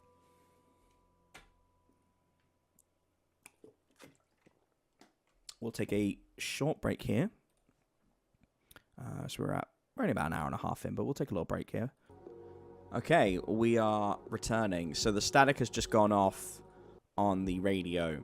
And I feel like since the, Jericho and Jimmy, you were going to be going to the security office area to rendezvous. So I think it's only sensible that we just skip ahead a little bit and you guys will just kind of reconvene. I think that just makes more sense than playing this out a little bit further. So it's probably been, another 15, 20 minutes. And so now it will be, is it 9 o'clock I told you guys had to reconvene? It was either 9 or 9:30. Oh, We were coming back at like 8:30 when we were supposed to have the meeting with Fauna and Zephyr at 9. Yeah. Yeah. You're gonna debrief the 9:30 meeting, Flebs' midnight meeting with Nardelus. Yeah. So yeah, because 8:30 was the meeting point. Okay. So yeah. Really quick, before Callista and Margot leave, is there like a cot or something where Callista can put Muldoon so that he's not just on the floor? Oh, you can lay him in the break room. Okay, she's gonna do that. Okay. He I mean, you can let him sleep. You can talk to him. If you, whatever you want. No, she'll let him rest because the other thing is, I mean, she knows they're about to go out again, and she doesn't want to stress him out. So she just doesn't want him to wake up on the floor with blood around him and everything. Yeah. Like she's just gonna move him and let him sleep somewhere nicer. He mumbles, what he's like, he carries me nice as being a kid again. So comfortable. I can get too old for this shit. And when you lie him down, he mumbles. He's not awake. He's like, I could do with a blanket and a pillow or something to cuddle onto if you don't mind. Thank you. I'll pay you for the service in the morning. Thank you.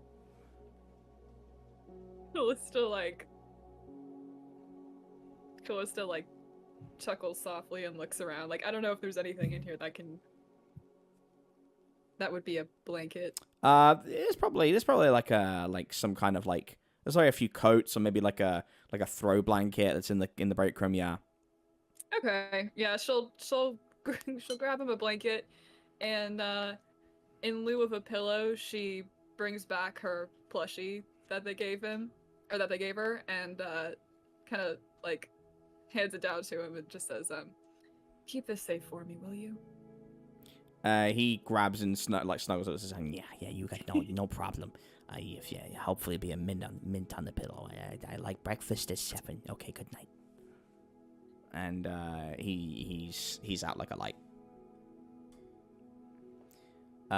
Callista just smiles at him for a little bit and then just leaves the room and joins the other. So yeah, it turns out that you guys went to see Zephyr early.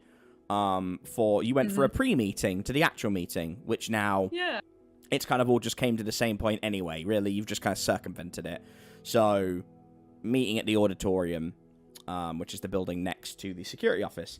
You do have a little bit of time, not a lot, but if there's somewhere that you really want to go or someone you want to try and reach, you've probably got just enough time to do that before you go to meet Zephyr. And if you want me to lay out your options for you, I'm also happy to do that.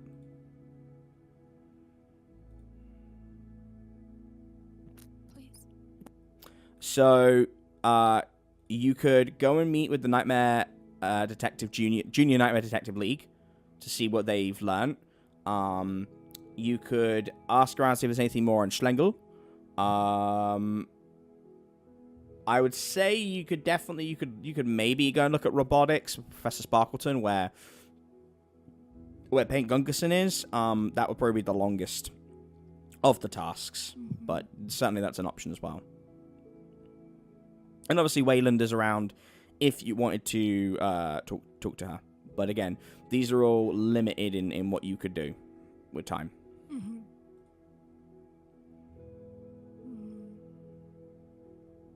Do any of those sound more appealing than the other to you? I also realized you'll all be catching each other up as well because you've all just kind of met back up. I've just Yeah. Oh, just yeah. thought about that. Thinking, well, I was gonna ask, is this just like me and Margot still, or are we all now together? Are We're we all- deciding- You we're know what? deciding That's a fair which- point. I think what we'll do before we decide that, then you put Muldoon down, and Jimmy Mendoza and Jericho come in. Victor's there. Yeah. He's just kind of he's their tour guide. So until they dismiss him, Okay. he's gonna be there. And he's leading, and he says, and this is the magical security office where all your dreams come true. I'm just kidding. They detain you. And you guys get a look at Jimmy. And Yeah, and the Callista's changes. still in full battle form with the paint swirls too. yeah, this is going to be a whole thing.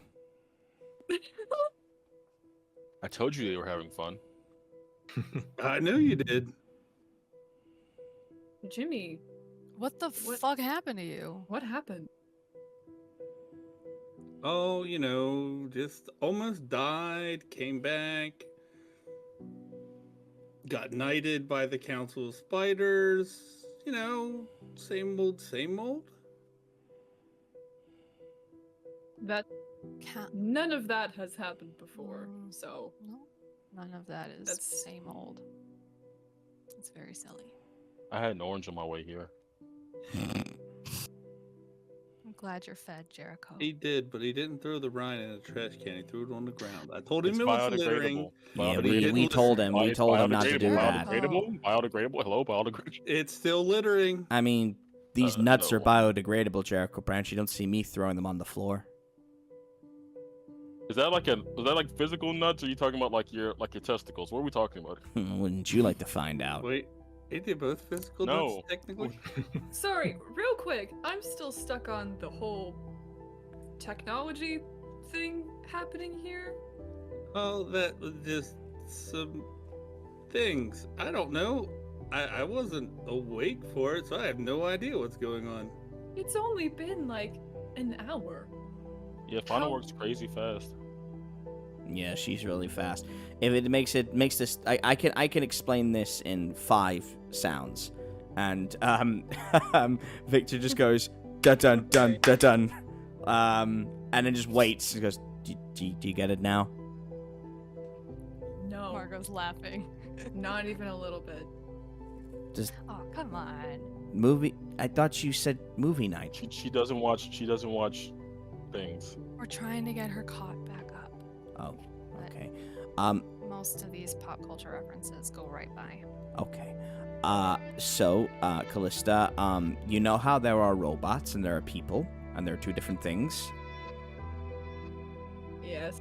Well, and he gestures, does the Will Smith to Jada Smith, like the whole, like holding his hands out, like posing, says, "This is now one thing." Ta-da! Right. Okay. That's fun and everything, but, we actually, surprise, have another meeting to get to, so... Whilst it's happening, Jericho pulls out another orange and starts peeling it. Put it in the trash, Jericho. Victor looks at you and says, "I swear to God, if you don't put it in the trash, bad things are gonna happen to you." Yeah, we'll cross that road when we get there. If there's a trash can near me, I will not ignore the trash can. But if there's not one, the ground is perfectly fine as it is an orange. Jericho, under the power vested in me by Victor Mendoza's Pretty Cure Princess Turin destination, there will be consequences if you put that rind on the ground. You do have magic. This seems like an avoidable issue. Oh, there you go. Magic fixes everything. Magic should involve itself in the natural order of things. That isn't it. I can't say that. Victor wouldn't know that. Isn't Endicott like literally the pinnacle of someone who will use magic for everything and anything? Yes. That's your Apparently not, 'cause mentor. He drives around a fucking car to hopefully get harassed No, by police. that's just joyriding. He's just cruising. That's a hobby. That's different. Listen, everyone knows someone who got up in their Sunday best, dressed to the nines, nice purple suit, full matching with a feather boa hat, got in a lowrider, and just cruised. That's just what Endicott does on a Sunday. That's up to him. He eats half the orange and says, "Oh, I don't want the rest of this. Anyone else want half an orange?" No. No. I don't Margot will eat. take it. Margot's hungry. He gives her half the orange. He also gives her the peel. It's your responsibility now. You're a child. I was thinking just throwing it on the floor. Jericho, I am giving you a 72-hour ban from all Victor Mendoza Pretty Cure Princess destinations. Modern day issues require modern day solutions. And my solution is to ban you. My solution is to do the most modern day thing and make it someone else's problem. Mm. Okay. We have a meeting to get to. You know what? That's fair. Wasn't Victor Mendoza part of the Junior Nightmare Detectives League? He wait, did you say that in character? Yes. He kind of looks and goes, "Oh, The what? You know, I wasn't expecting this to come up in conversation. I am a part of the Junior Nightmare Detectives League, a group of individuals like-minded and morally just who want to help solve smaller problems in Sturgeon, just like the Nightmare Detectives do. We saw all of you on the big screen in the Hotel Inertia, and a lot of people were inspired by it. So we had a division set up here, and we started investigating. That's why I'm here helping you. That's why I took Jericho and Jimmy to Fala, because I wanted to help do my bit. And it's why you shouldn't put the rind on the floor, Jericho. You're representing a brand now. Well, that's the thing. Representing a brand. Who signed off on the whole Junior Nightmare Detectives? Like, can you guys do that? There's not like an LLC issue with it? I feel like there is some form of infringement, but for now, I just need information more than anything. We can get to the legalities of it later, I guess. Sure, it's just a fan club. Have you... Well, a fan club that goes and crashes meetings with people I'm trying to get interviews with, so you probably know some stuff. Maybe.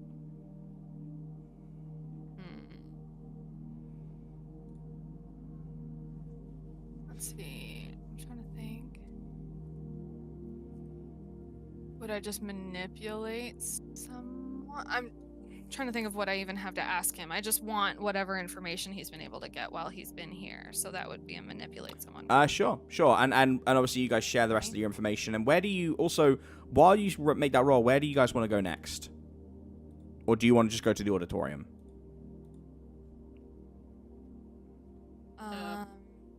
We can just... I'm fine going to the auditorium unless someone else really wants to do something. Okay. I'm All right. the same way. Okay. Hot diggity. All right, so you guys start walking, we'll sort of have these like a flashback scene. So you're thinking about what Victor says in this moment, and you're walking down. Mm-hmm. Well, the group is comprised of me, Cabbage, Zephyr, and our chapter president, Officer Muldoon. Get out. Oh my god. Yeah, you wanna fucking copyright strike him now? Also, Dr. Good Doctor? Oh, yeah, that's right, yeah. And Dr. Good Doctor is one of our patrons. It was actually Muldoon, is Gary, who kind of came to all of us. He put out these little flyers on telephone poles. Dude's not very good with technology, but he had a picture of you, Callista, putting your hand on a very angry version of him, the big guy, and saying peace, and it's pretty iconic. And it said, if you want to be as big and strong and morally just as this one, come find me. We'll make a difference. And I think a lot of people got behind that. And everyone has a favorite in the group as well. Everybody's got a favorite. Obviously, Muldoon's is Callista. I probably shouldn't say who everyone's favorites are. That could cause some dissent amongst you guys. But no. Continue. Is Jericho and Jimmy still standing beside him? BT Dub. Yeah. Well, you're all just sort of talking in the hallway. Yeah. Okay, I was just wondering.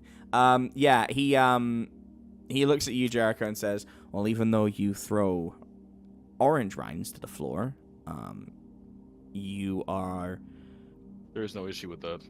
You are Dr. Good Doctor's favorite because you use magic to overcome your pain, and you're socially a butterfly.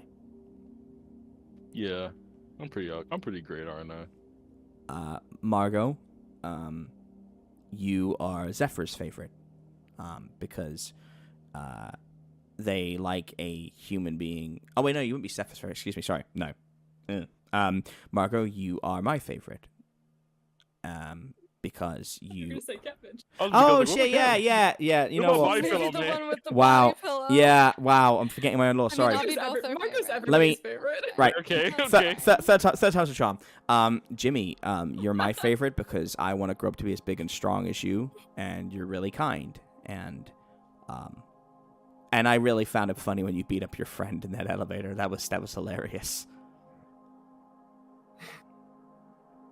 Margot is cooking us in the popularity department, guys. I know she's killing us right now. And then Margot, he looks at you and says, I got one. this is awkward, but your Cabbage's favorite, but he's harmless. He's just, he's never had a girlfriend or anything, but he That just doesn't make the body pillow less weird. no, and we've told him this, and I believe Flebs actually talked to him, and he got rid of it, but yeah, he really likes you. He has a thing for strong women. Everyone's got something. But what we found out was there's more than one interest group working here. There's a lot of different people with a lot of fingers in pies, and it seemed to me like they had a shared interest, one common goal, which was, at the end of it all, to free the nightmares. Whether that was to liberate them, to set them on someone, or to augment them and then set them loose. They all had the end goal of opening every door in this campus and setting them free. And, I'm multiversal. I can't die, but I want the Pretty Cure Victor Mendoza business to keep going, and we can't do that if everybody is overrun by monsters. So we started collating. I listened from every shop I'm in. Zephyr started enacting their plan. And it really felt like we were getting somewhere. And at this point, I think you need to meet with Zephyr and learn a bit more. But rest assured, you're being led to the source of the problem.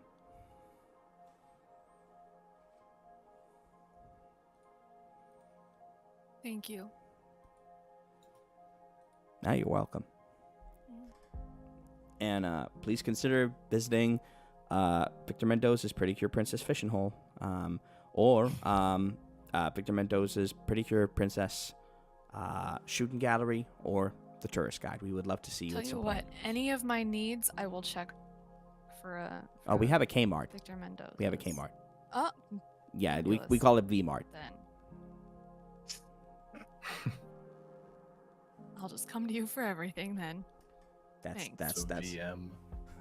That's the old, that's the long way, but yeah, cool.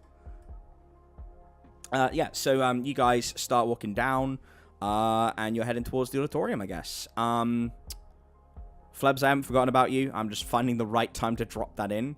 That's all right. So you're heading towards the auditorium. Anything you want to do on the way, or? How much time do we have? Where are we on the clock? The current clock, let's have a look. So you met at 8:30, and then the meeting's at 9:30. So you've probably got about 45 minutes, like if you don't count walking to one place and another. Okay.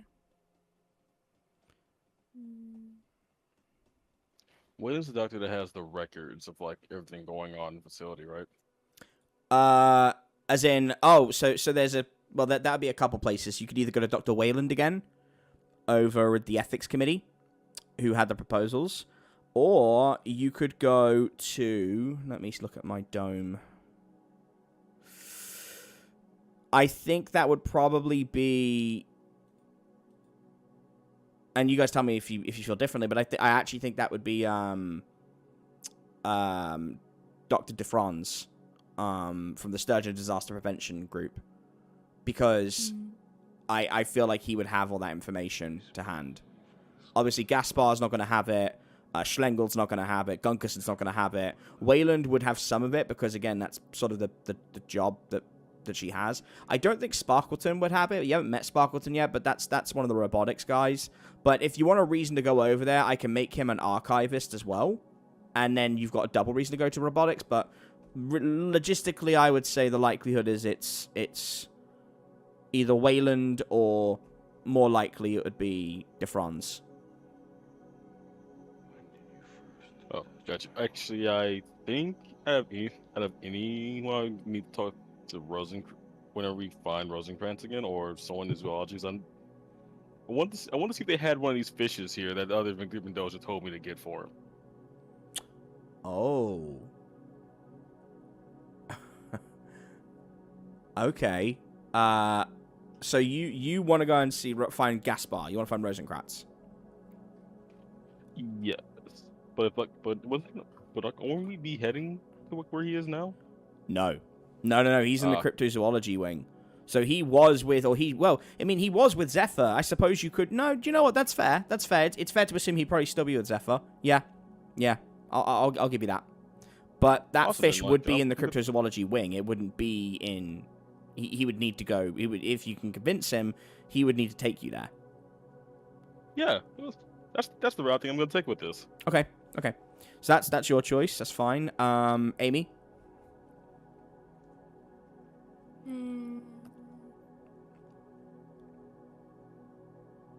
I think Margot's fine, just kind of hustling to the auditorium, or just sticking with everyone for now. Okay. Jimmy.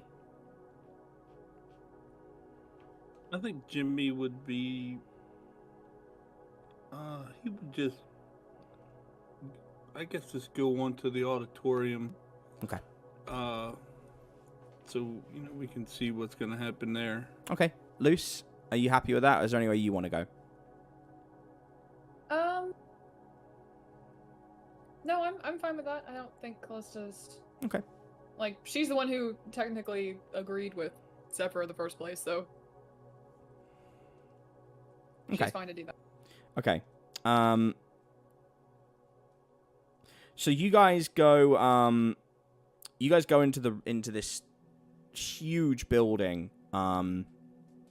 Victor's obviously left you at this point. And it's pretty dark in there when you walk in. I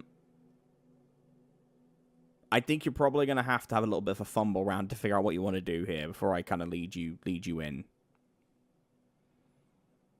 Damn it, where's Flebs with his flashlight and his juice bag when we need him?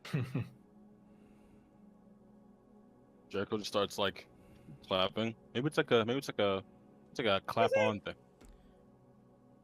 It's not a clap on thing. And you hear a voice say, "Stop clapping. Turn the lights on." Say fucking please." Turn the Fucking fucking please. lights on, please. Fucking please. And Jimmy starts clapping after. The lights come on, and they It was a clap on. See, the clapping worked. fucking I had Christ. a feeling. So you are in a abandoned auditorium, and Zephyr and Gaspar are sat like on the little stage bit. There's a bunch of like wrecked chairs, and there is a projector, a circular projector in the center of the auditorium, and they are both waiting on you. And as you approach, if anyone wants to say anything, do anything, I'm gonna give you guys the opportunity. He hasn't seen you in the lights off for an hour. No. We thought it'd be more dramatic that way.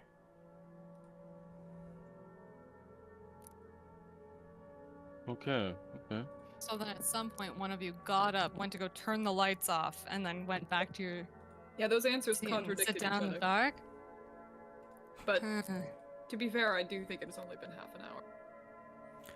We got here Still, about though. 5 For minutes. theatrics. We got here about 5 minutes ago and did not really see a point in keeping the lights on when you don't know who is going to step through that door. If it's one of the enemy, we have to be ready. And given the current situation and the amount of deaths, everybody is a fucking enemy. Is that fair? That's Yeah. fair. Good, so let's stop Seems- pussyfooting around. Are you in or are you out? I know these two are in. Are the rest of them?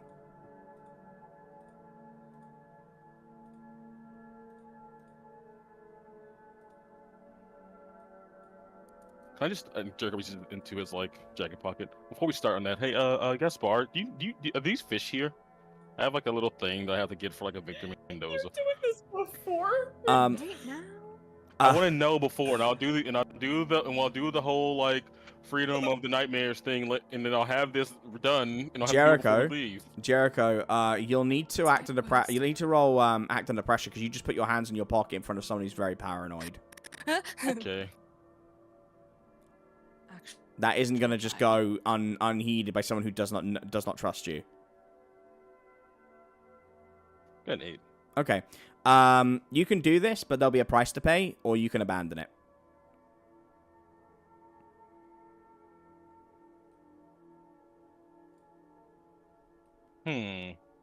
It's your A call. serious consideration. Like, you can still ask the Wow. question, but you just can't do the physical action you're trying to do. Oh, that's easy then. I'll ask the question without bringing out the checklist of fish. Okay.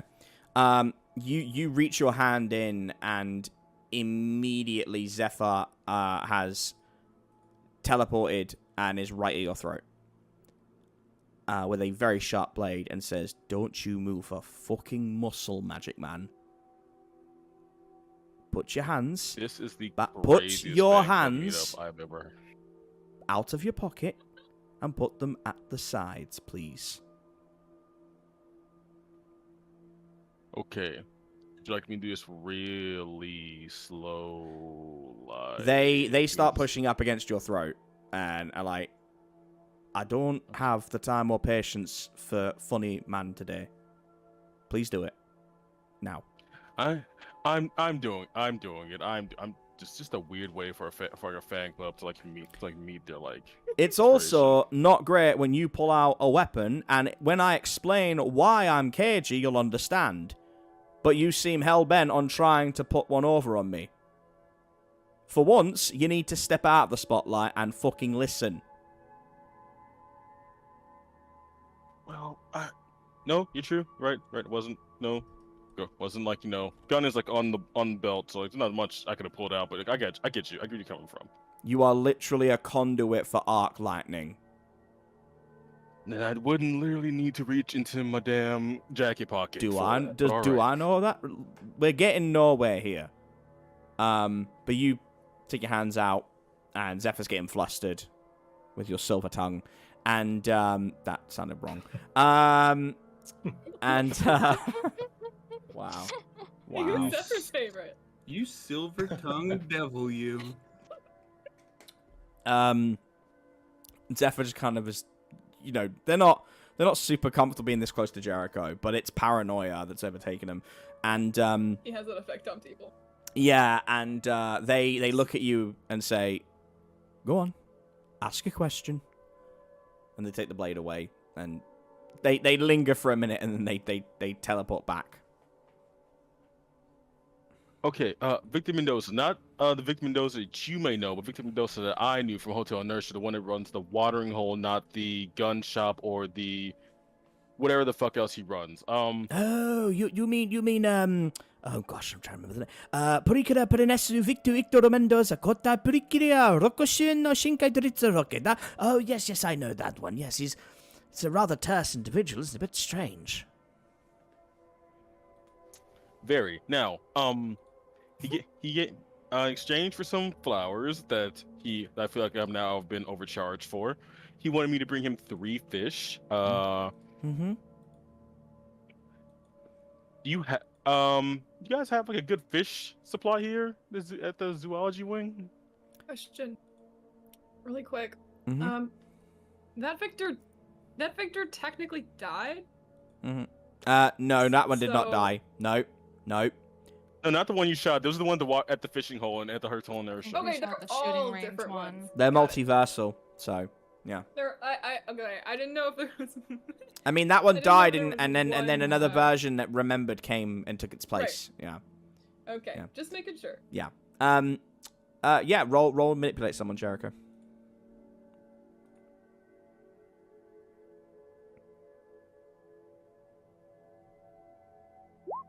Wow. Okay. Holy shit. What did Victor? So specifically, did he tell you exactly what he wanted? Because I need you to refresh my memory Yes. here. Here I have 2. I wrote down 2 of them. I don't Hold remember on. the name of the third. Hold on, I got it. Thank you. I need to remember this. Just put it in the chat if you could. Lucy for the save. Lucy Honestly. fucking K. I just gotta figure out which one it's. Which episode? Oh no, it's the last one. Never.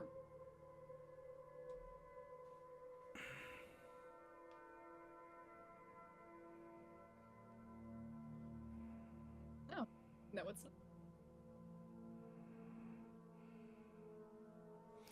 not. Okay.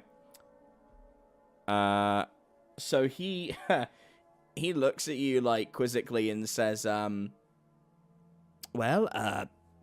yes, we have a rather large selection of fish. Do you know what these are going to be used for? Because this is a bit of an ethical, right? It's a bit of an ethical situation. Do I you did not think? ask. Do you think Victor Mendoza would? Oh my god! Do you? Professor? I had to write those down. I have a terrible, terrible mind. Do you think Victor Mendoza would do anything with the grippy guppy? It's feasible. The terrifying Tortuga? In a world, yeah. The maleficious Marlin? I wouldn't Dangerous. take it off the table. Surely he has noble methods for the giant jellyfish from Kerala. What else could he possibly want with it? Okay. Okay, well, we have some... He's like nodding his head. Yeah. Gaspar looks at Zephyr and says, but do you mind if I helped him procure? Things are going to go bad very quickly from the sounds of things. I would rather be there to do this now. And Zephyr's looking a little bit like, kind of like, well, like almost like jealous that Gaspar's going on his own with you, and is like, Fine, whatever, not like I care. Fine, go. Go on, Magic Man. Go and get your fish. Go and get your grippy guppy. Who names a fish that? Seriously. That's... You're coming at me like I named a fish, but I understand that. All right, let's go get those fucking fish. Okay. So you exit Well, we can do stage it later right. though if that's okay. If you guys need to. Like, You got to do it now. You got to do it it's now. That's what Gaspar's saying. He's Okay, like, we can do it now. So, all right. So, are you going on your own? I would assume so. I can do that. Okay. So you go off to the cryptozoology wing, and Zephyr says, "Remember, we don't have long. Just take him to the meeting point." And Gaspar just kind of waves. So, while you're gone, Jericho, the meeting's going to continue, and Zephyr says, well, I held up my end of the bargain. Let's see if you can hold up yours. Now, I know that man there is going to be on board. I don't even need to ask. A nightmare will always help out other nightmares. And he's obviously looking at you, Jimmy.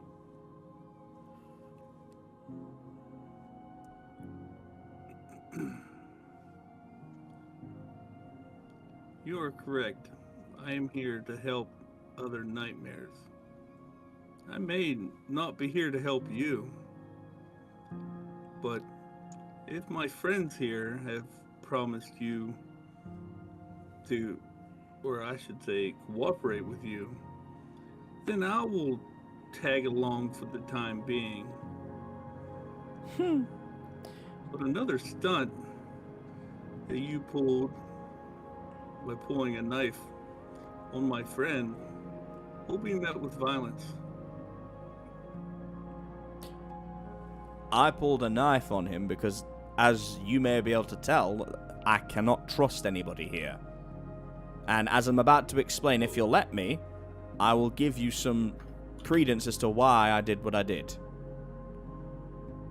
That voice on the radio talked of a sleeper agent.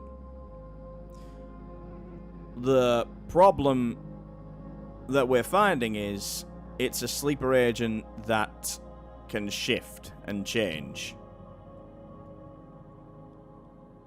And it's been changing itself since it came into this area. I believe it was a Sasquatch at one point. And then it shifted and became a Leshy. And then it shifted again and became one of the staff members. And it has so far killed over a dozen people, and it nearly killed you. So, I apologize, and I will apologize to Jericho when he returns, and I apologize to all of you. But caution is necessary because, in case you haven't realized, if we fuck up here, all of that, and they point to Sturgeon right out the door, say, all of that will be gone. They will unleash a kind of hell that you can't even imagine. So yes, I pointed a blade at your friend because they pulled into their trench coat to get something, and yes, that might have been rash, but that's what's kept me alive. But my friends, you have a situation on your hands. Do you know who the sleeper agent is yet? Have you figured it out?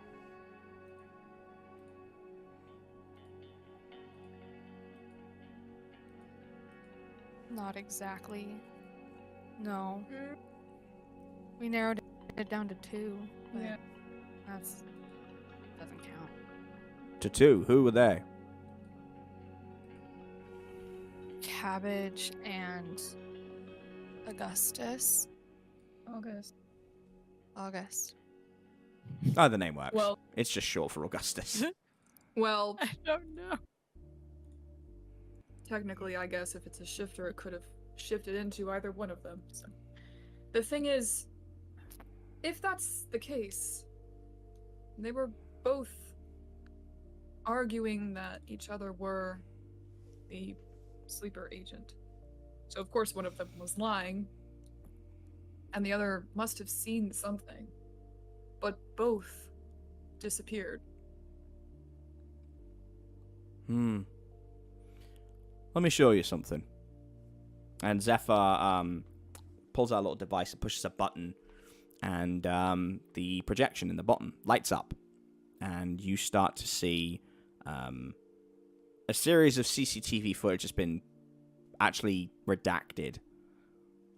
You can tell it's been redacted because it says for internal use only. And it is a bunch of the faculty members, particularly Schlengel, and some of the members of his faculty, caging up nightmares and running a series of pretty horrific experiments on them. It goes to Gaspar's cryptozoology wing, who is cataloging the animals, like giving them a tag, but very clearly not comfortable, wants to try and free them, but is doing his job. It goes to Wayland, who is constantly arguing with members of the staff, looking like a real Karen, but passionately talking down some proposals. And then it goes to de Franz and August, who are arguing pretty passionately in de Franz's office. And you can see a bunch of the report sheets on power levels, threat levels. And there is a scene redacted from this footage where it skips. And when it skips, de Franz is just left sitting with his head in his hands and weeping. And then the footage skips again, and it goes through every murder that has been occurring on the campuses. And to put that into perspective, that is... hold on. I have to get it back up again. Raucous Crash, Sinclair Davis, Jimmy Whitefield, Marigold Sue, Sergei Paplikov. They are all being taken by something that you just can't see. It's almost like it comes in a portal, leaves in a portal. And each time the shape looks different. Almost hard to make out, but... The final slide it goes to, though, is the Spectre of La Llorona. And it is not in its containment field. It is standing in Dr. de Franz's chamber. And it is looming over him as he sleeps at his desk with a bandaged up arm. And Zephyr looks at you and says, "This is live."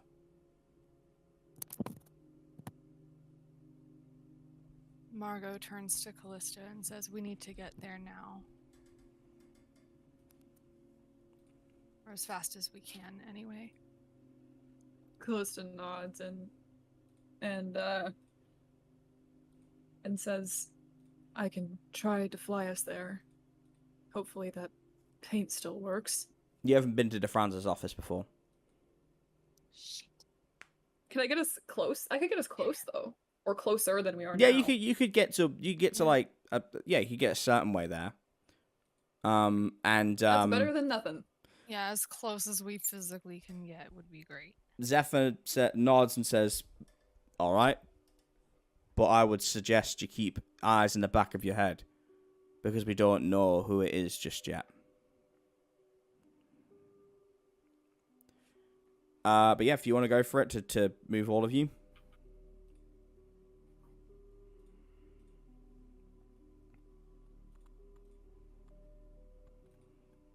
To is de Franz's office is in. Oh, 1 second.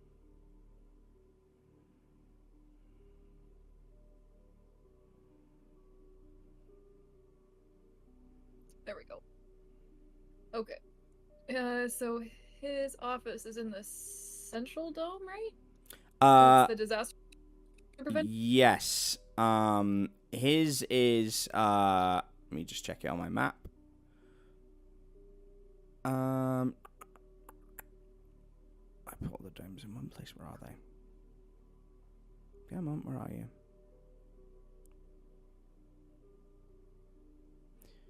problem with having a document that's not super organized. You tend to miss things like that. Oh, no, I put them... Oh, it's in... Excuse me, it's in your document, isn't it, Luce? I think it's in the central dome. I believe that's where I put it anyway. I'm just going to go back and have a look quickly. Yeah. So the North Dome is the security office with auditorium.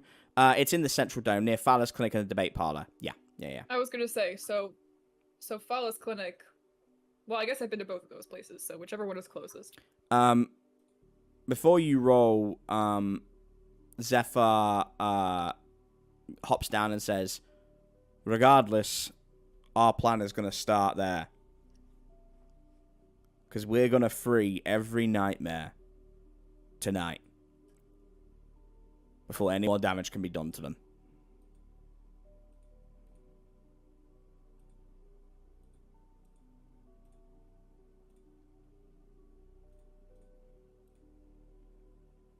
And yeah, go ahead and do your roll. And really quick, Mm-hmm. and where in all this are you going to catch the shifter who's been doing this?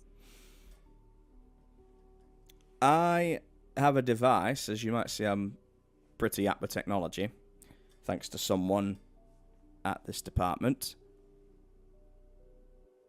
And it will help me identify where the shifter is. If you see a blue light illuminate from me, or from my pocket, it means we've got an imposter. And if you see that, you don't hesitate. Even if I'm in danger, you go for it.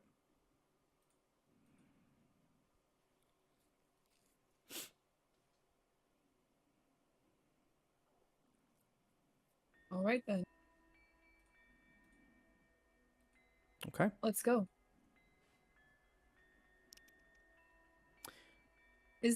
I'm assuming not, but is the paint still in effect? No. From before? No, Like for my it's still wings? swirling around you, Okay. but no, it's not in effect anymore. Dang it. I mean, we can have a go. See what happens. I might if it's a really bad roll, I might just supersede it. Fail. Maybe. We'll see what happens. And then we'll resolve it when Jericho's going to do his fish scene, and then we're going to go back to Flebs. I haven't forgotten Flebs. Yeah, 11. Oh, never mind. Let's Alright. go. We're good. Yeah, so Woo! you guys go in an arc of light, and once again, you do the little teleporting animation that you'd see in Ocarina of Time. Jericho, you go walking over to the cryptozoology wing with Gaspar. I don't know if you want to talk to him along the way, or if you want to ask him anything, or if you just want to do a pleasant walk in silence. That's up to you. Yeah, do a little small talk on the way there. So, no, I can ask some incredibly awkward questions they probably won't have answers to. So, they start off with the classic, like, so how's the wife? How's the kids? Oh well, I'm gay, so no wife. Nice Alright. nice husband though. Very, Really nice piece of ass. that's great. That's great to hear. I'm incredibly happy for you. No for that. children, just lots of dogs. Oh, I got you. If your fur kids, if you would. Not a fan of that, but they're good. They're good. Hercules is doing well. Zeus is getting older. Yeah, they're doing well. Thank you. Yes. What about yourself? And boyfriend, love the name. girlfriend, mistress? I'm kind of doing my own thing. Kind of focusing on work at the moment. You're single. I see. Yes, very much so. Mm. Okay. So, oh, Junior Nightmare Detectives. Yes. Very good ring to it. Does your Victor Mendoza ever mention other Victor Mendozas?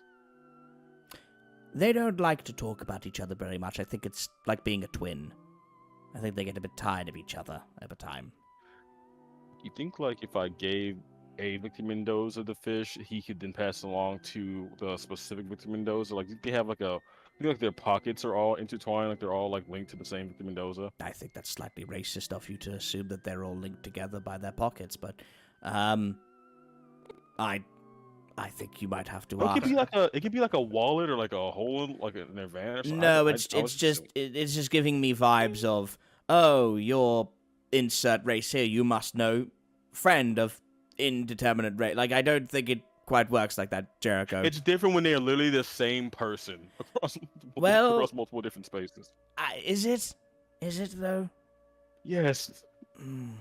There is no when you like apply for a job or like take a state issued exam. There is no Pacific Islander other in Victor Mendoza box. Jericho, when was the last time you had a job that wasn't this? Both assume I've ever had a job. So you're making an assumption on what is actually applicable without checking, because there is actually a section for multiversal beings. Jericho, I'm going to book you in for some sensitivity training, and I would very much like... I will not go to it. I'm not. I'll be quite frank with you. Jericho, we have someone on our campus who really likes the books of more far-right individuals who don't look at women very nicely, or the gay community, and we send him on some sensitivity training, and it worked to a degree. I think you know, it could be a bit. I'm not hateful. I'm just making observations. I don't think I don't. You would be. believe Do you hear it? Do you hear it, though, Jericho? Do you hear it when you say you're not being here? You're making observations. We've had. You see how that starts? Yes. It's Well, at the same time, I feel like you didn't quite debunk my whole Victor Espinosa box. Yes, there's an intimate dimensional being box, sure, but like we're talking about Victor specifically. Would you ask Victor? Would you talk about Victor this way if he was in front of you? This feels very, very dehumanizing, almost. It is not dehuman. You're throwing out labels to make it seem what I'm saying is actually bad. Would you say this? Ask this in front of him. If he was here, would you say this to him? Yes, I would definitely ask him if he has a pocket dimensional link to his other versions of himself. You would ask if every version carries the same things amongst themselves. Interesting. Well, I appreciate this little powwow. It hasn't changed my mind, but perhaps there's merit to it. See, that's what I'm saying. It's about just asking the question. If you get a insensitive or wrong response from it, at least you know now that's insensitive or wrong. That you're walking and he sees an orange rind on the floor and just says, "Jericho, was this you?" That could have been anyone. But yes, that one was. It says property of Jericho Branch and felt pen. The orange does not say property of Jericho Branch. I think someone might have written that after you ate it as a point of spite. I think Victor might have written that. Now that you explain like that, it is more than likely true that Victor wrote that. Yes. Yes, he's very protective of littering. Well, I understand that, but that's biodegradable, and he is only halting the process of that by writing what assumed to be Sharpie on the orange peel. Could you, but perhaps for me, pick it up and put it in the bin?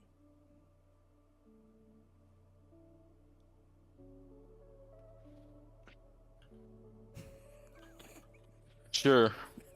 I want you to know I'm not happy about it. I don't think the floor was very happy about having the orange peel. That's one of the longest points of consideration Jericho's ever had. All right, you do that, and you get to the dome, you start walking through to get to the aquatic area, where he kind of leads you and says, "Well, this is where you'll find the grippy guppy, the terrifying tortuga, the maleficious marlin, and the giant jellyfish from Kerala.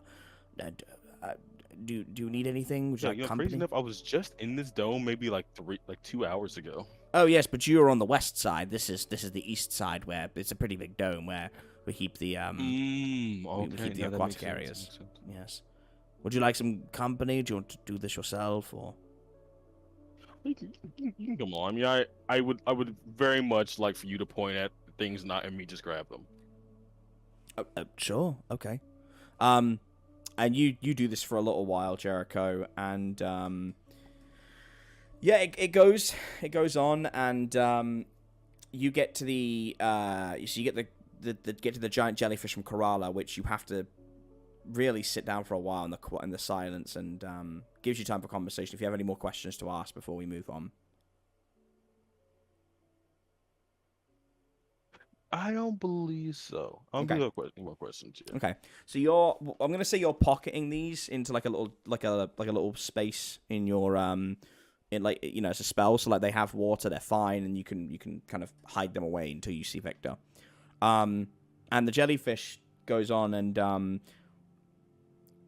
Gaspar says, interesting lore about the jellyfish of Kerala. It often looks like a floating head. It's remarkable. It's the skin, the translucentness. And people often used to mistaken it for a body. And, really remarkable creature. You have to really sit still and stare to see the illusion. And once it gets close enough, you can safely take it away. Now, I am going to move myself to the side so I don't spook it. You just keep focused on the giant jellyfish. As he's saying that, Jericho starts saying SpongeBob memes. There's nothing sweeter than the jelly of a jellyfish. Ah, I see you're a cultured person. Jericho, could you act under You pressure get to for watch me? TV like once a month. All right, I'm gonna do it. Act under pressure. Got it.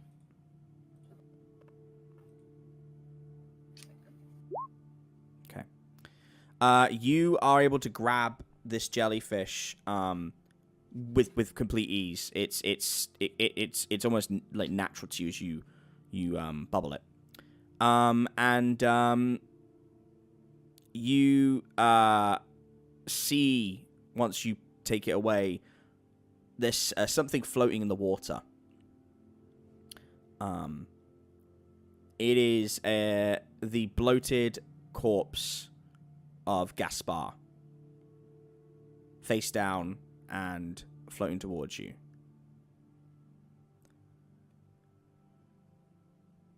Okay, Jericho sees this and says, Hey, Gaspar, that I came here with. Are you still alive?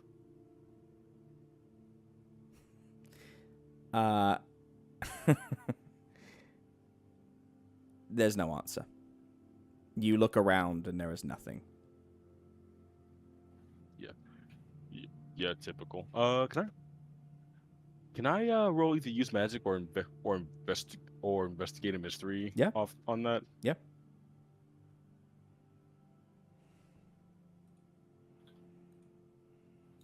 Investigate a mystery, right? Mm-hmm. 9. Okay, go ahead. You can ask a flexible question as well if you want. All right. Can I just ask what happened here? What happened here, Jericho, is that you were just talking quite animatedly with Gaspar, Aloysius, Marmaduke, North Dakota, Rosencrantz the Fourth. The actual Gaspar, his thoughts, his feelings, everything. And whatever was controlling him, wearing his skin, his memories, it cut the cords when it got what it wanted. And it left.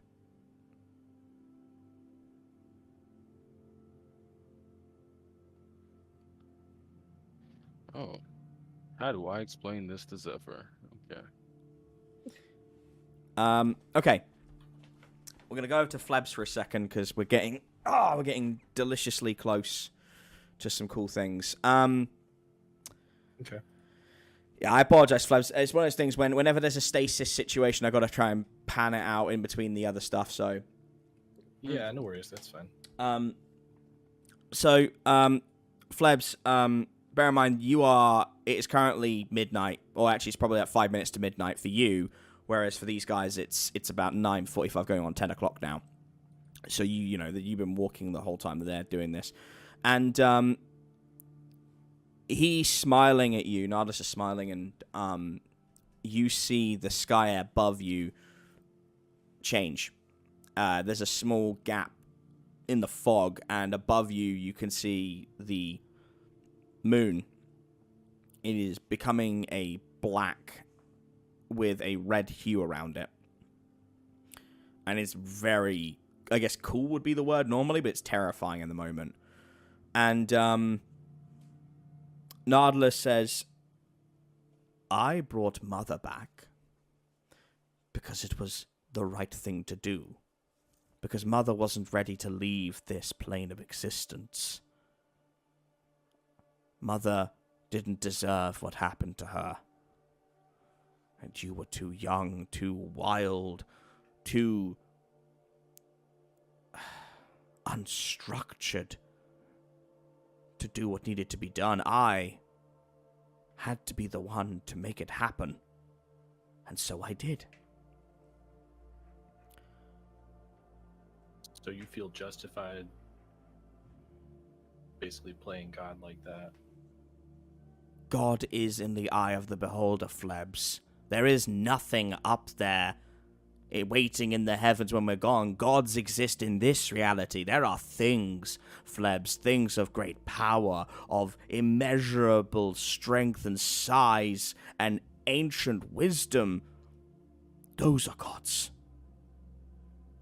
And if I can be one, just touch the grace of one to bring Mother back, yes, I absolutely would. I would give my soul again and again in a heartbeat.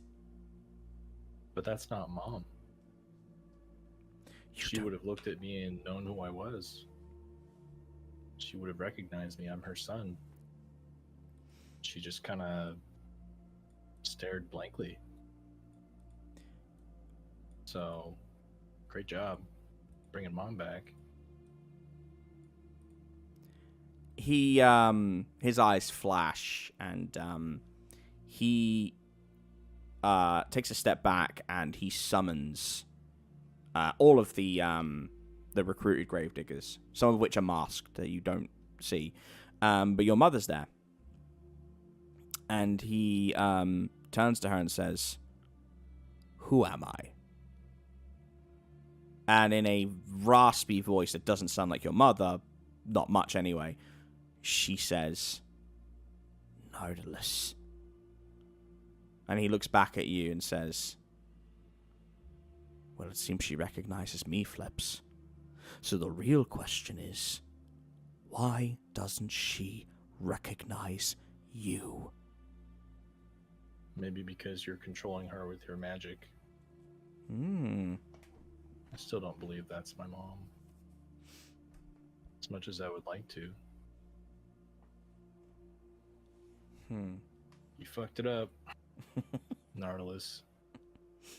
Oh. I did not fuck up anything, Flebs. No, the one who made the gravest mistake in this little dance of ours. No, that was you. What, by getting kidnapped? Oh, you still don't see it. It's right there, and you just don't see it. Oh, this is delicious. Oh, brother mine. Your heart's going to get broken twice tonight. Because you're going to lose someone you love. And you're going to lose yourself. And I'm going to jump back over. Sorry. See about that. Nardelus. Okay. Damn it. Sorry. That's okay. Okay, so, you guys jump into the, you're into the disaster room, right? That's where you tried to go, correct? Yeah. Well, I think she flew them to Fowler's clinic or the debate parlor or wherever the last place. You ended up Wherever she's been before that was close enough. Yeah, you ended up in the debate parlor. Okay. Okay, so Amy, that singing is becoming almost impossible now, and I didn't make you roll for it last time, but you're going to have to act under pressure. Okay.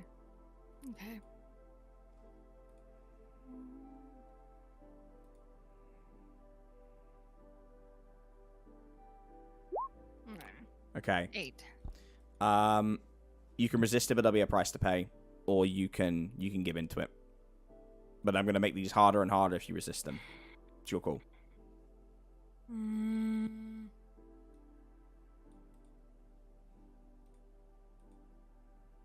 think Margot's gonna try to resist one more time, just Okay. because things are so, like, he's in a lot I'm gonna- of, like, I'm gonna- immediate danger. I'm going to make you an offer, alternative offers outside of it. Like, you can go and that will allow Callista and Jimmy to focus on helping, sort of like Okay. helping him. But obviously, the thing that's a little bit strange about this is that the singing isn't coming from DeFrance's Yeah, office. it's leading away from the siren. So, Mm, yeah. Or what we supposedly think is the siren. Whatever it So, actually is. okay. So I don't know if you want to, strategize with the guys, and then I'll let you know what the consequence is. But like, you can sense, and I'll give you this, it's not coming from the office area. You just know it's not. It's coming Okay. from coming from Sector 9. Okay.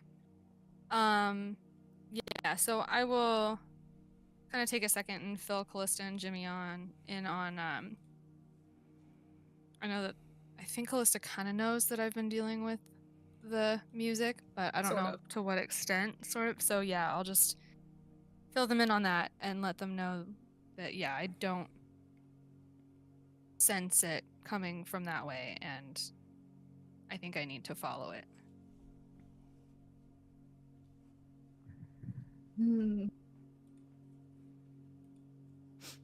Callista like exchanges a look with Jimmy and says, but Margot, if you go and something happens to you,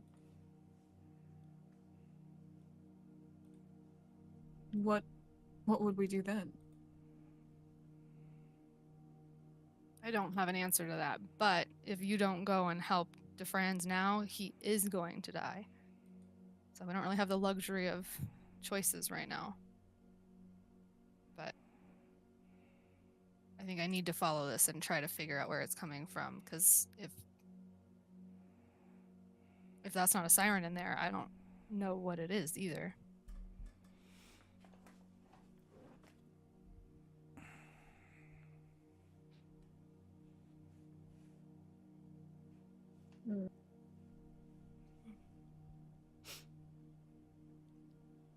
Well, could you help us resolve this, and then we can go with you after?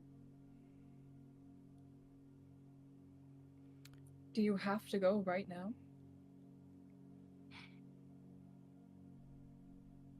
I feel like I do.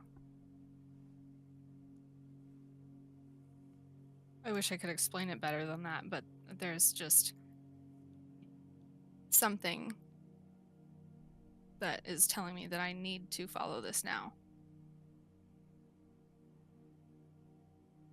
That something is probably the siren itself. It wants you to go alone so that it can hurt you, Margot. That's what it does.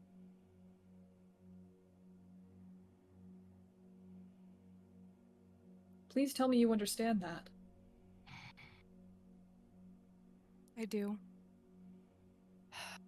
And maybe you are right. Maybe. Okay, can I... What would be the price to pay if Callista convinced me to stay?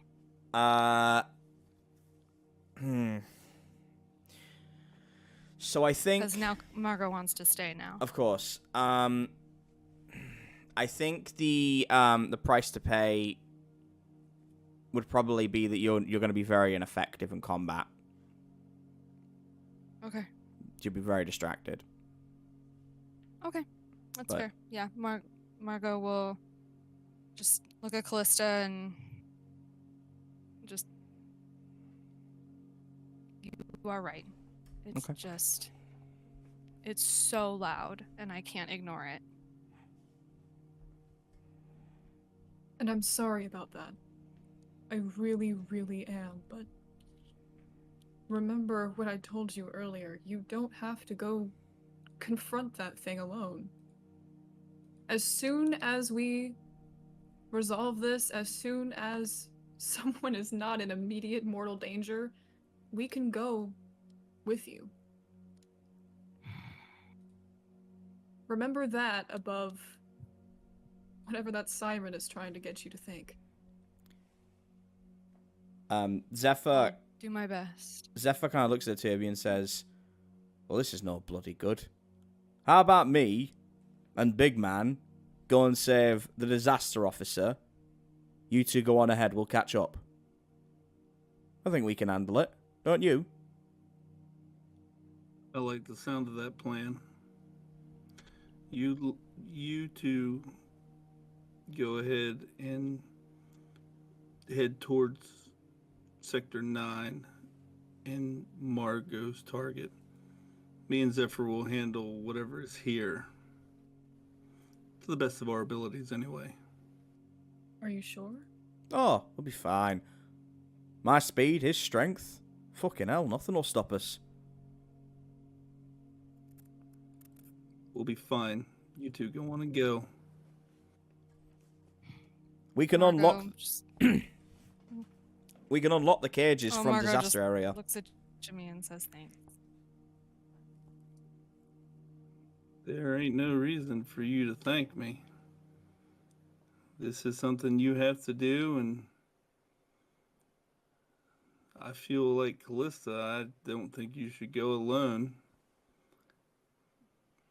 So, if I have to team up with this guy so you two can go check that out, so be it.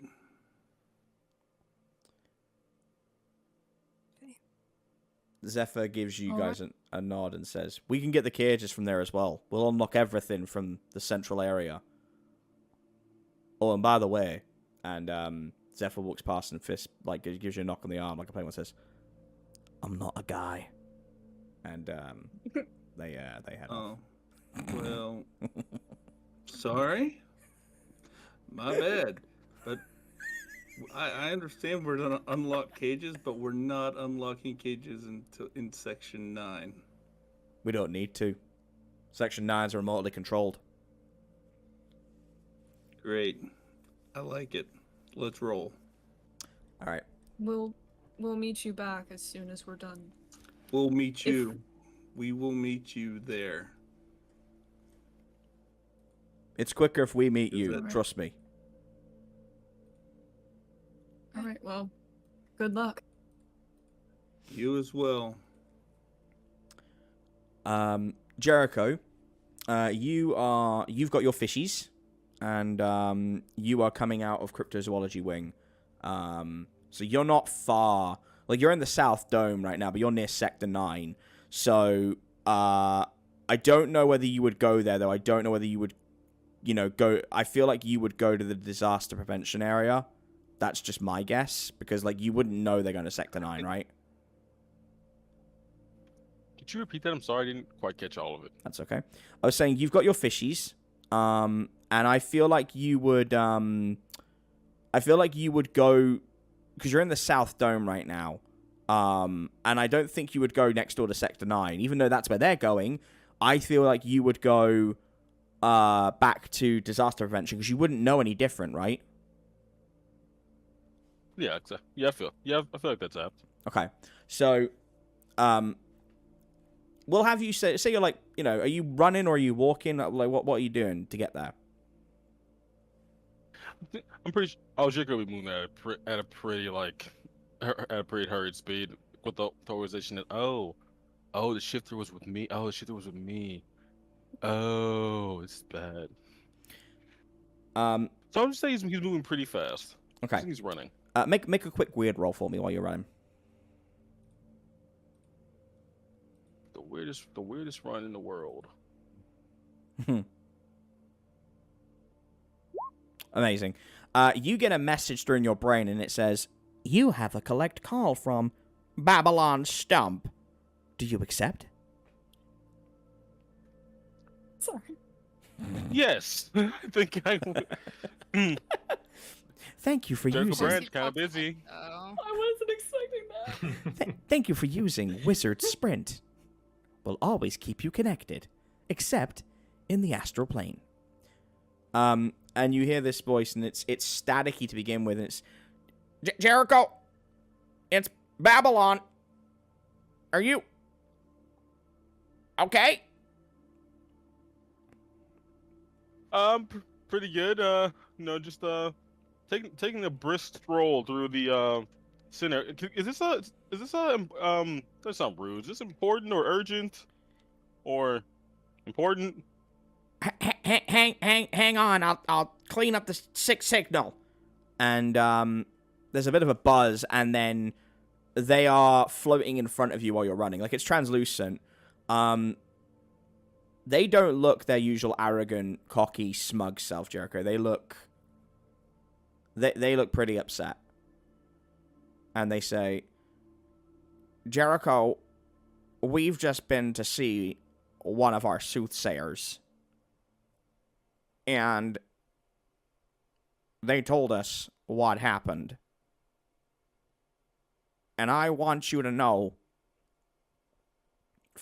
we might be rivals, but I am so sorry.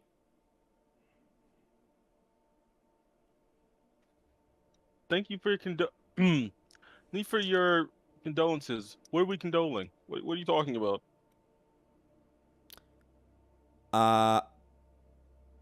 Make a charm roll.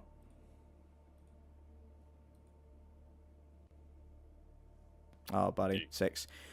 He looks at you, and he studies your face for a minute, and he sees your confusion, and a tear runs down his face. And he says, oh. And he disconnects the call. Oh, God. Oh! Let's, I'm going to be jumping between scenes here as we get to the end of this, so I apologize. Flebs, we're going to be doing some short rapid fire scenes, but you hear all the voices around you now, and they're saying, he doesn't know, he's not aware, he doesn't know, he's not aware. All his life he didn't care, the young boy doesn't know and doesn't care. And the group of gravediggers is circling around you as Nardelus just watches. And he's sneering at you, and he's saying, oh, brother, do you do take a guess, please. Give me some entertainment. They told you, didn't they? Right under your nose, and you didn't even see it.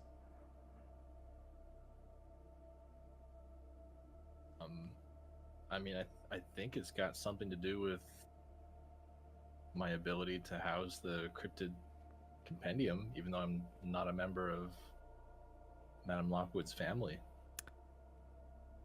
You hear the sound of applause. All of them. And raucous applause. And it's unsettling.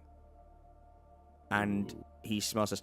Oh, very good boy. Good first point. What does that mean, Flebs? Why can you do it? Why is that unusual? I'm guessing you have the answer? Of course I have the answer, brother mine, but that's not fun. Oh, God. If I had to guess, I would say it means I could not be human. Okay. Or I could be... I just have a really large capacity. You have a big in my brain. Mega mind looking ass. Yeah. Sorry, diffusing I don't attention. Okay. So that's what you say in canon, yeah? Yes. Okay. Let's switch back over. Jimmy and Zephyr, you're running through the hallway, and we're going to have like a split screen, if you will. If you'll bear with me, I know this is unusual narrative. We have Callista and Amy running towards Sector 9. I think Jimmy and Zephyr get get to the room, to the area first. So you kick in the disaster prevention area, and there are a lot of those robotic monkeys, twisted and malformed, and not as sort of funny and amusing as they were before, and they are beginning to restrain and in some respects trying to kill or have already killed faculty members. What do you want to do, Jimmy?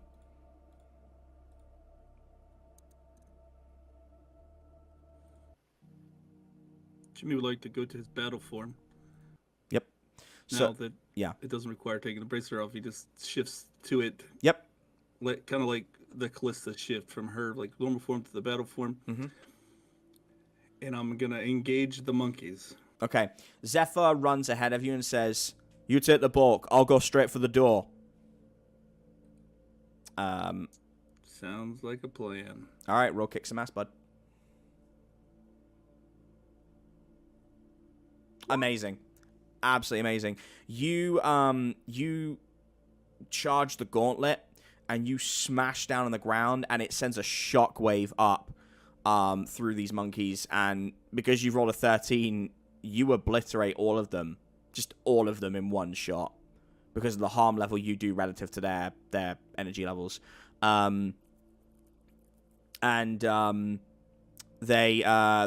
fall to the ground and they start twitching. I'm trying to think what the roll will be. Yeah, roll sharp for me, Jimmy, as Zephyr goes ahead and kicks the door open. Oh, bud. Okay. Okay, you don't see it. You hear Zephyr calling you from the room and the end of the room. So it's a huge, if you imagine it like entrance, go through these hallways, because you've already been in this room already, and it's pretty spacious and circular. And there's a major office above on a balcony, and Zephyr says, "Jimmy, we've got a fucking problem."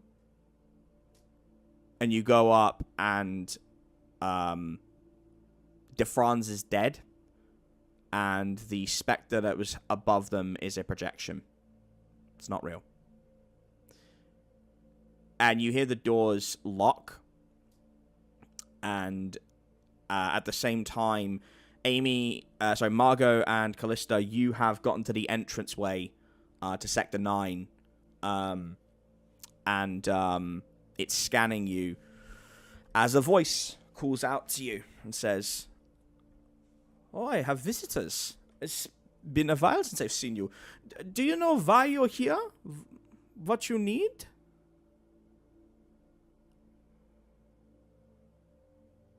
I'm here looking for the siren here that's in Sector 9. Oh, I know. Of course you are. And you will meet them, but do you know what I've been doing here? You've been testing on them. I'm going to need more detail than that to let you in. He wants you to kind of put the pieces together effectively.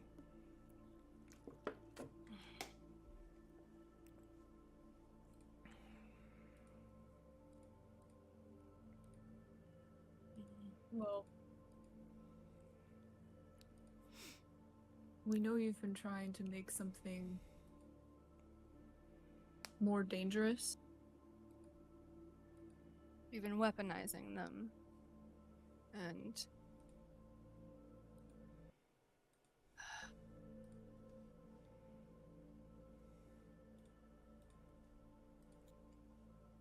You got your notes, gang. Don't forget you got your notes.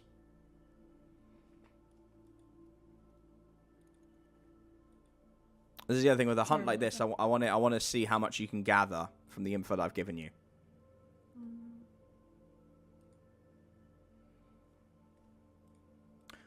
He taps his fingers impatiently and says, "Okay, let me ask you a question. Why have I been killing faculty members in your accusations? Why have these monsters been killing faculty members?"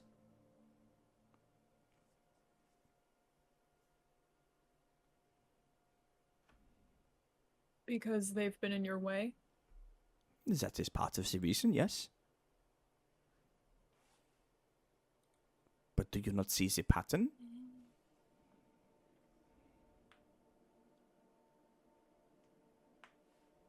And you can obviously roll as well if you want.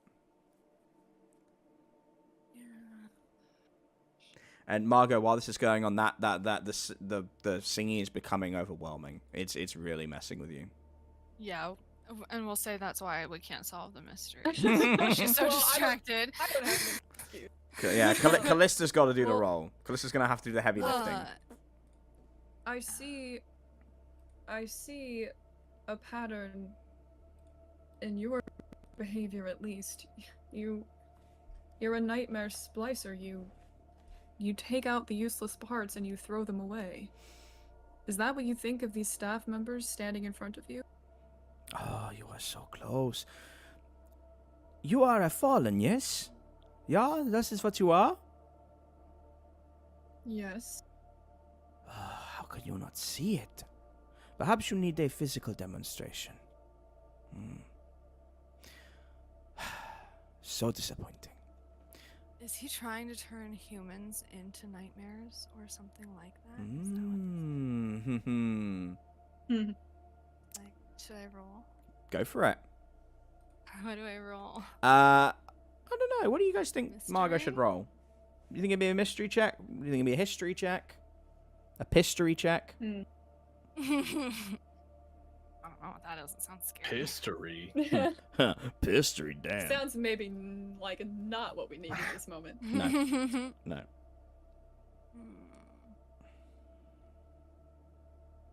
Okay, let's do it. Okay. That's okay. He smiles and says, "Oh, you are so close. I feel so bad for you. I can see in your face you are under such turmoil. The song is intoxicating. I imagine for the people you lost, it was a beautiful woman, but for you, I'm sure it is a tune very different. These notes from the Hotel Nasha, very informative. Mueller was remarkable getting them for the concierge, and now I have them. Just like I have your cryptid compendium. Another beautiful gift. Come. We will get nothing solved here. My pet is busy, anyway, helping your other friends." And the door opens to this huge tunnel, and you go in. Jericho, you run up towards the building, and I'm going to say that you do get through the doors to the disaster area as it's locking. And you hear a shriek coming from the central chamber where Jimmy and Zephyr are. And you guys see a horrific amalgamation. It's this huge beast that is shifting and changing constantly. Its body is made up of... It's almost like what we call a rat king. It's a huge flesh wall full of eyes and arms and legs, and it's like dripping slime flesh, and it's screeching, and then it shifts its body and it goes black, and then it has like these almost like stars in it, and it shifts its body up into a huge Sasquatch, and then it shifts it again. It can't seem to hold its form, and it is trying to center on something. As it crawls out from this portal, the same sort of one you went through, and you know what? Actually, I think Jimmy, just make a sharp roll for me real quick. I want to see if you see anything. No.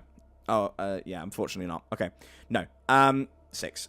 So no. I was gonna say if you see anything behind the portal, but no. So this thing is coming in, and it is just full of fury, and it's gonna get the first drop. And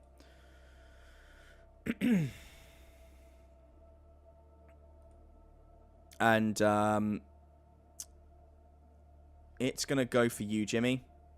I promise you, it won't go for drain life again.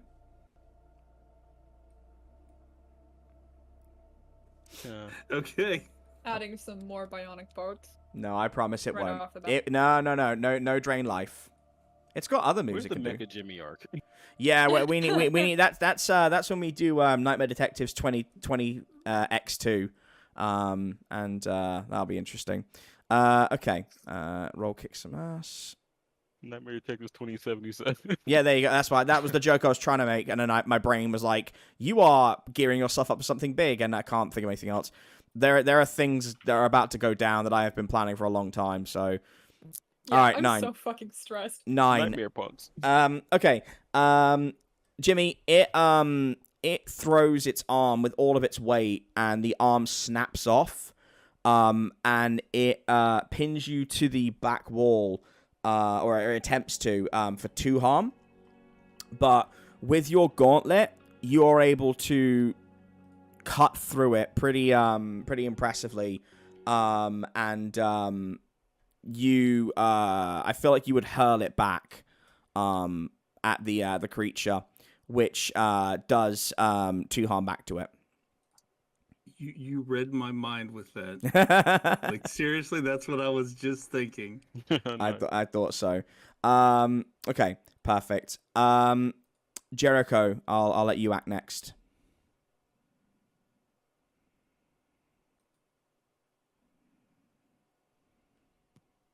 Can I, think Jericho will try like hurl a lightning spell out. See how effective it is. Okay.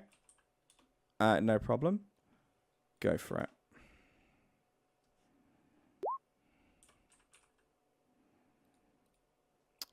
Hold on. Oh, God. Okay. Yeah.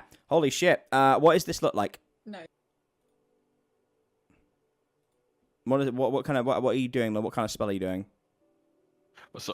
Sorry. But from where Jericho into the room, like, where is my relative like location to where, the Rat King is and where Jimmy and Zephyr are? So like, you are on the bottom, and they are let me think about this. So they will be. Jimmy's gone upstairs to the balcony area, so he's on the second ring.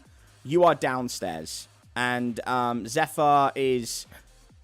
I don't think Zephyr's in the fight right now because they are probably still trying to figure out how to combat this thing. So you are next up at the moment. I got you. Yeah. Like that. So there we go. he'll Jericho will shoot like a lightning missile at the Rat King. Mm-hmm. Still trying to kind of gauge if it's actually effective or not against just a pile of flesh. Yeah.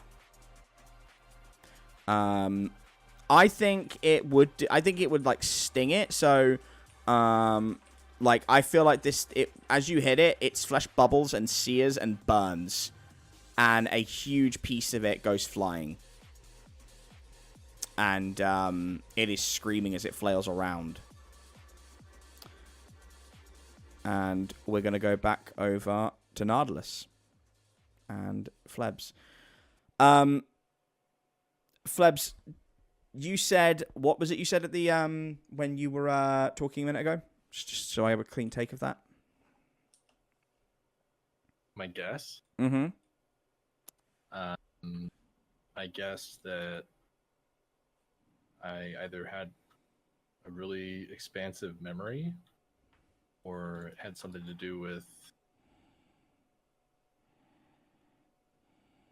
I'm special because I'm not related to Nell Lockwood.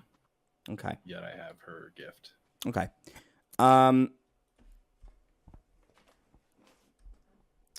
Here's what happens. You're half right. I will say that, but not to the point where like it's not as accurate as it could be. And Nardelus kind of like is like kind of looking at you as all of these creatures come down, and he says, "Well, Flebs, it looks like I'm going to break your heart twice, so how about I do it in stages? Because I have 2 bits of bad news for you. Here's the first." And he comes down close to you, and he says,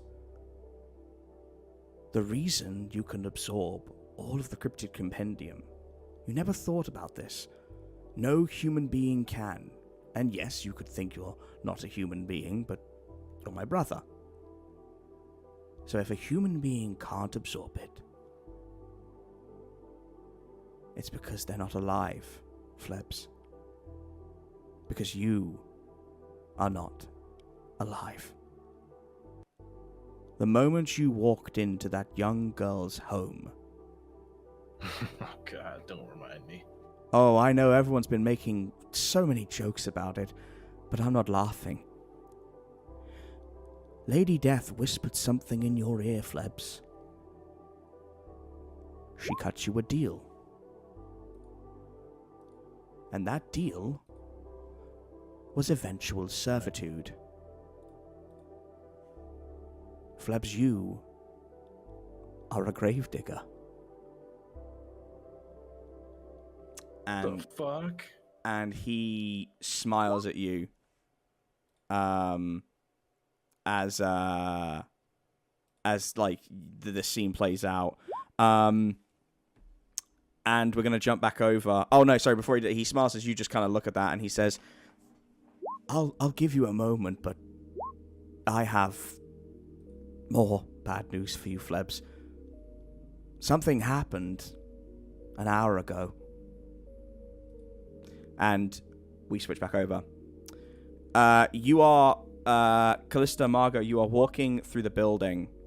And you're hearing the sounds of the, of Schlengel on, the intercom. And he's sort of drearing on a little bit, but he's like, I have been working tirelessly, might I add, to safeguard the rest of Sturgeon. All of us had faculty meetings, debates about what was the best way to protect against the events coming. The threats that we cannot look after. I had my ideas. Gaspar had his lofty, hippy-dippy ideas. And Wayland would listen. But it was a unique thing that happens that made us all realize we were fools. Do you know what it was? And I'm going to say that only Callista can answer this at the moment. Margot, the further you walk in, the more you are... Like, you could tell her out of game, obviously, but, like, Margot as a character is more and more entranced by what's going on. Like, it's just becoming harder and harder to listen. Okay. Callista, what do you think? I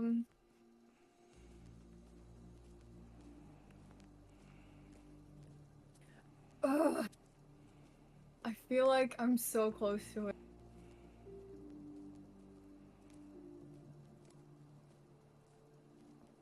It's okay if you don't know yet. I mean, I probably will have him share it, but I'm just curious.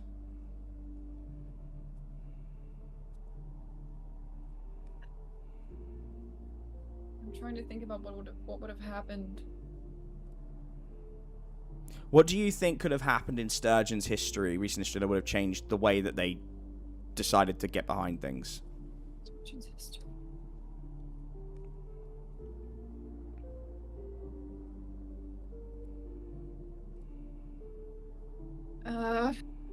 I don't know. That's okay. He chuckles and says, it was all of you. We watched you... That was it. That was my guess. We watched you kill and subjugate these creatures. But you opened the door to something far more terrifying. And we found out that we are very, very small. And something had to be done about that. Both of you can make an act under pressure roll, please.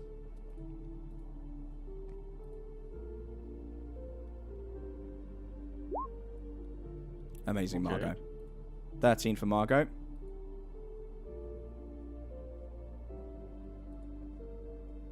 Hell yeah. Okay. Callista, do you... so, you want a hard choice? God, I always forget which ones these are now. Jesus, I'm terrible. Terrible. Do you want a price to pay, a worse outcome, or a hard choice? Oh my god.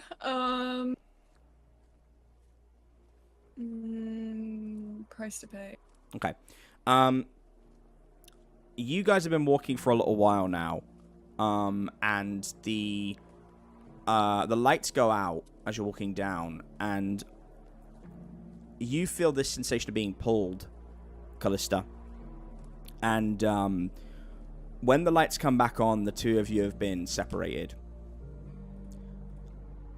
And you are standing in front of Dr. Schlengel, Callista, who is not looking the way he was before.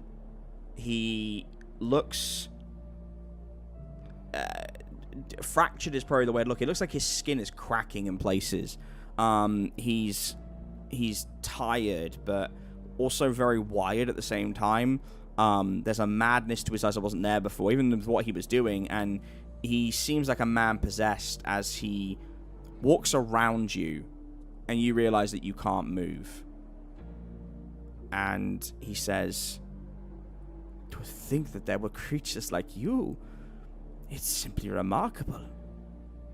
Some of your blood, your, I suppose, essence, if you will, and your feathers, they were left into Hotel Inertia. And because it was broadcasted, we saw you congregating with angels.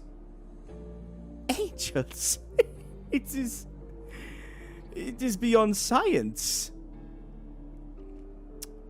And I realized that we had to look beyond. We had to expand our way of thinking. And Margot, you are in a hallway, and it seems to be no way in or out.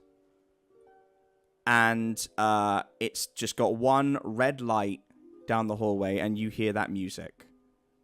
And this time, you are not able to resist it. This is part of the hard move. Yeah. And you go down the hallway,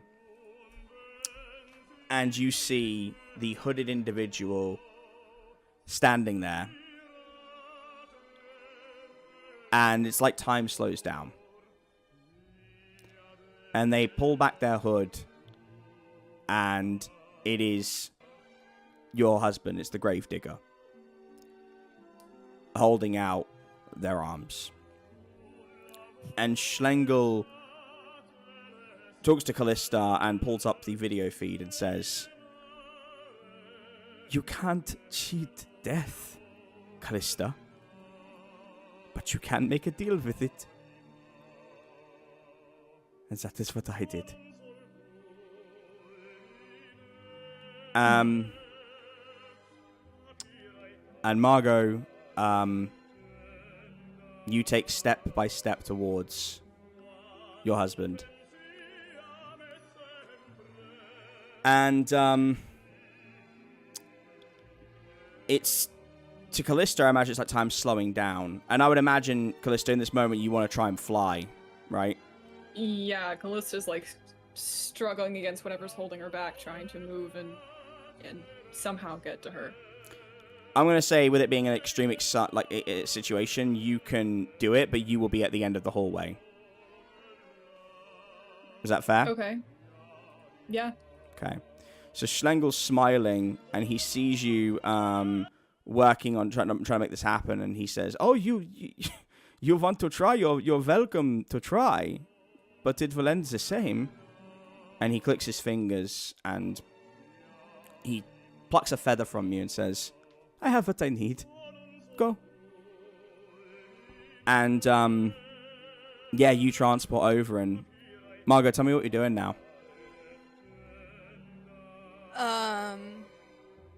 Margot's just walking towards him and just kind of probably taken over by the whole thing and just kind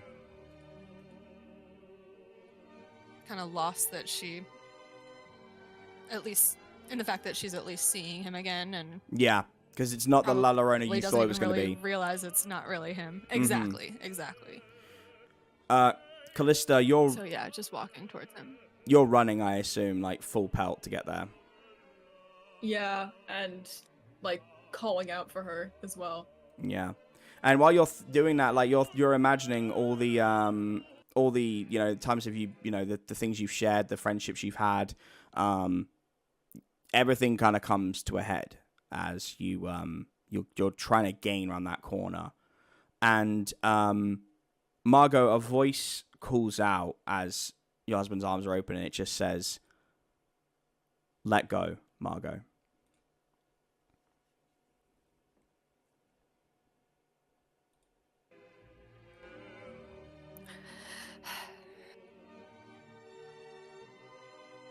And Callista, you turn the corner, and a bright light flashes down. And the first thing you see is Margot embracing her husband. And she turns around smiling. But there is a bright wound across her neck. And you know exactly what that means. No. And the figure that comes down is August. And he slowly shifts and changes into the angelic form of Michael, the head of the angels. And he looks at you and says, "I warned you about getting attached. You need to learn to let go. I can't do this. I am doing this because you got attached. We don't get involved, and we don't try to cheat."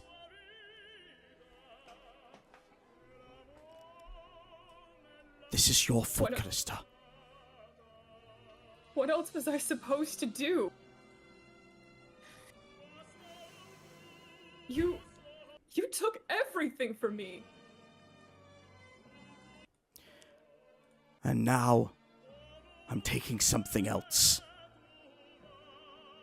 For Zephaniah, for all those lost, you need to remember. And he starts lifting her soul from her body. No. Callista, runs forward trying to, I guess, intervene somehow. Yeah. She shifts into full battle form and all of her wings spread out, and she just runs forward. And at that moment, Margot grabs your foot and looks up at you.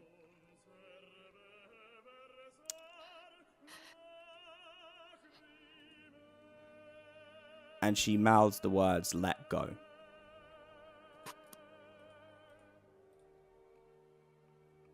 Margot, no. You can't go with him. Trust me, you can't. And I can't let you go with him. Michael looks down at you, and there's a flicker of sadness. And he says, "Her soul will be safe, away from you." And he drops the dagger that you gave Margot, the infinity dagger. And we jump to Nardelus looking at Flebs. And he says, "Looks like there's been a death in the family. My condolences." And Guess you're right. our scene ends with Callista holding Margot softly as Fala rounds the corner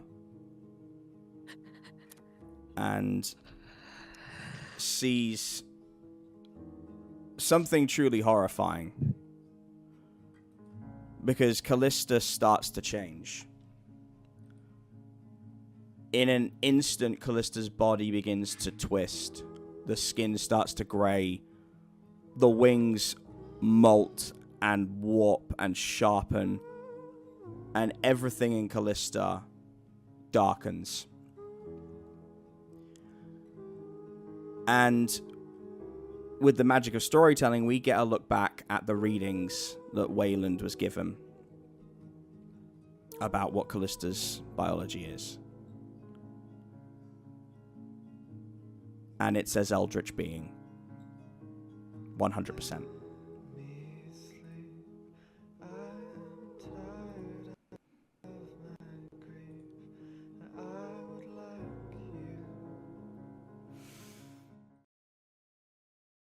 Detectives, I want to thank all of our patrons. First up, the Sturgeonite Faithfuls, Haley Clark, Larry W, Foe, Perdell12, and Sabrina. Our Purple Crayon Eaters, Feeny Von Karma, Marianne Peck, and Max. Our janitors, Amy Shan, Alex Nunez, Arkham Cookie, and Ethan Nelson. Our Nightmare Detective, Adrian Rodriguez. Our Void Walker, Evan Diaz. And of course, our Blackwell family member, Papa Kayo Blackwell. As I always say, thank you all so much for giving up your hard-earned time and money to Dusklight Radio, to the Nightmare Detectives, to what we're doing here. As I mentioned at the beginning of the video, we'll be looking to do a Discord server so that we can better connect everybody and better put those benefits to good use. And I really hope you will have a wonderful rest of your week. And I'll see you again when the sun sets and dusk enters the station.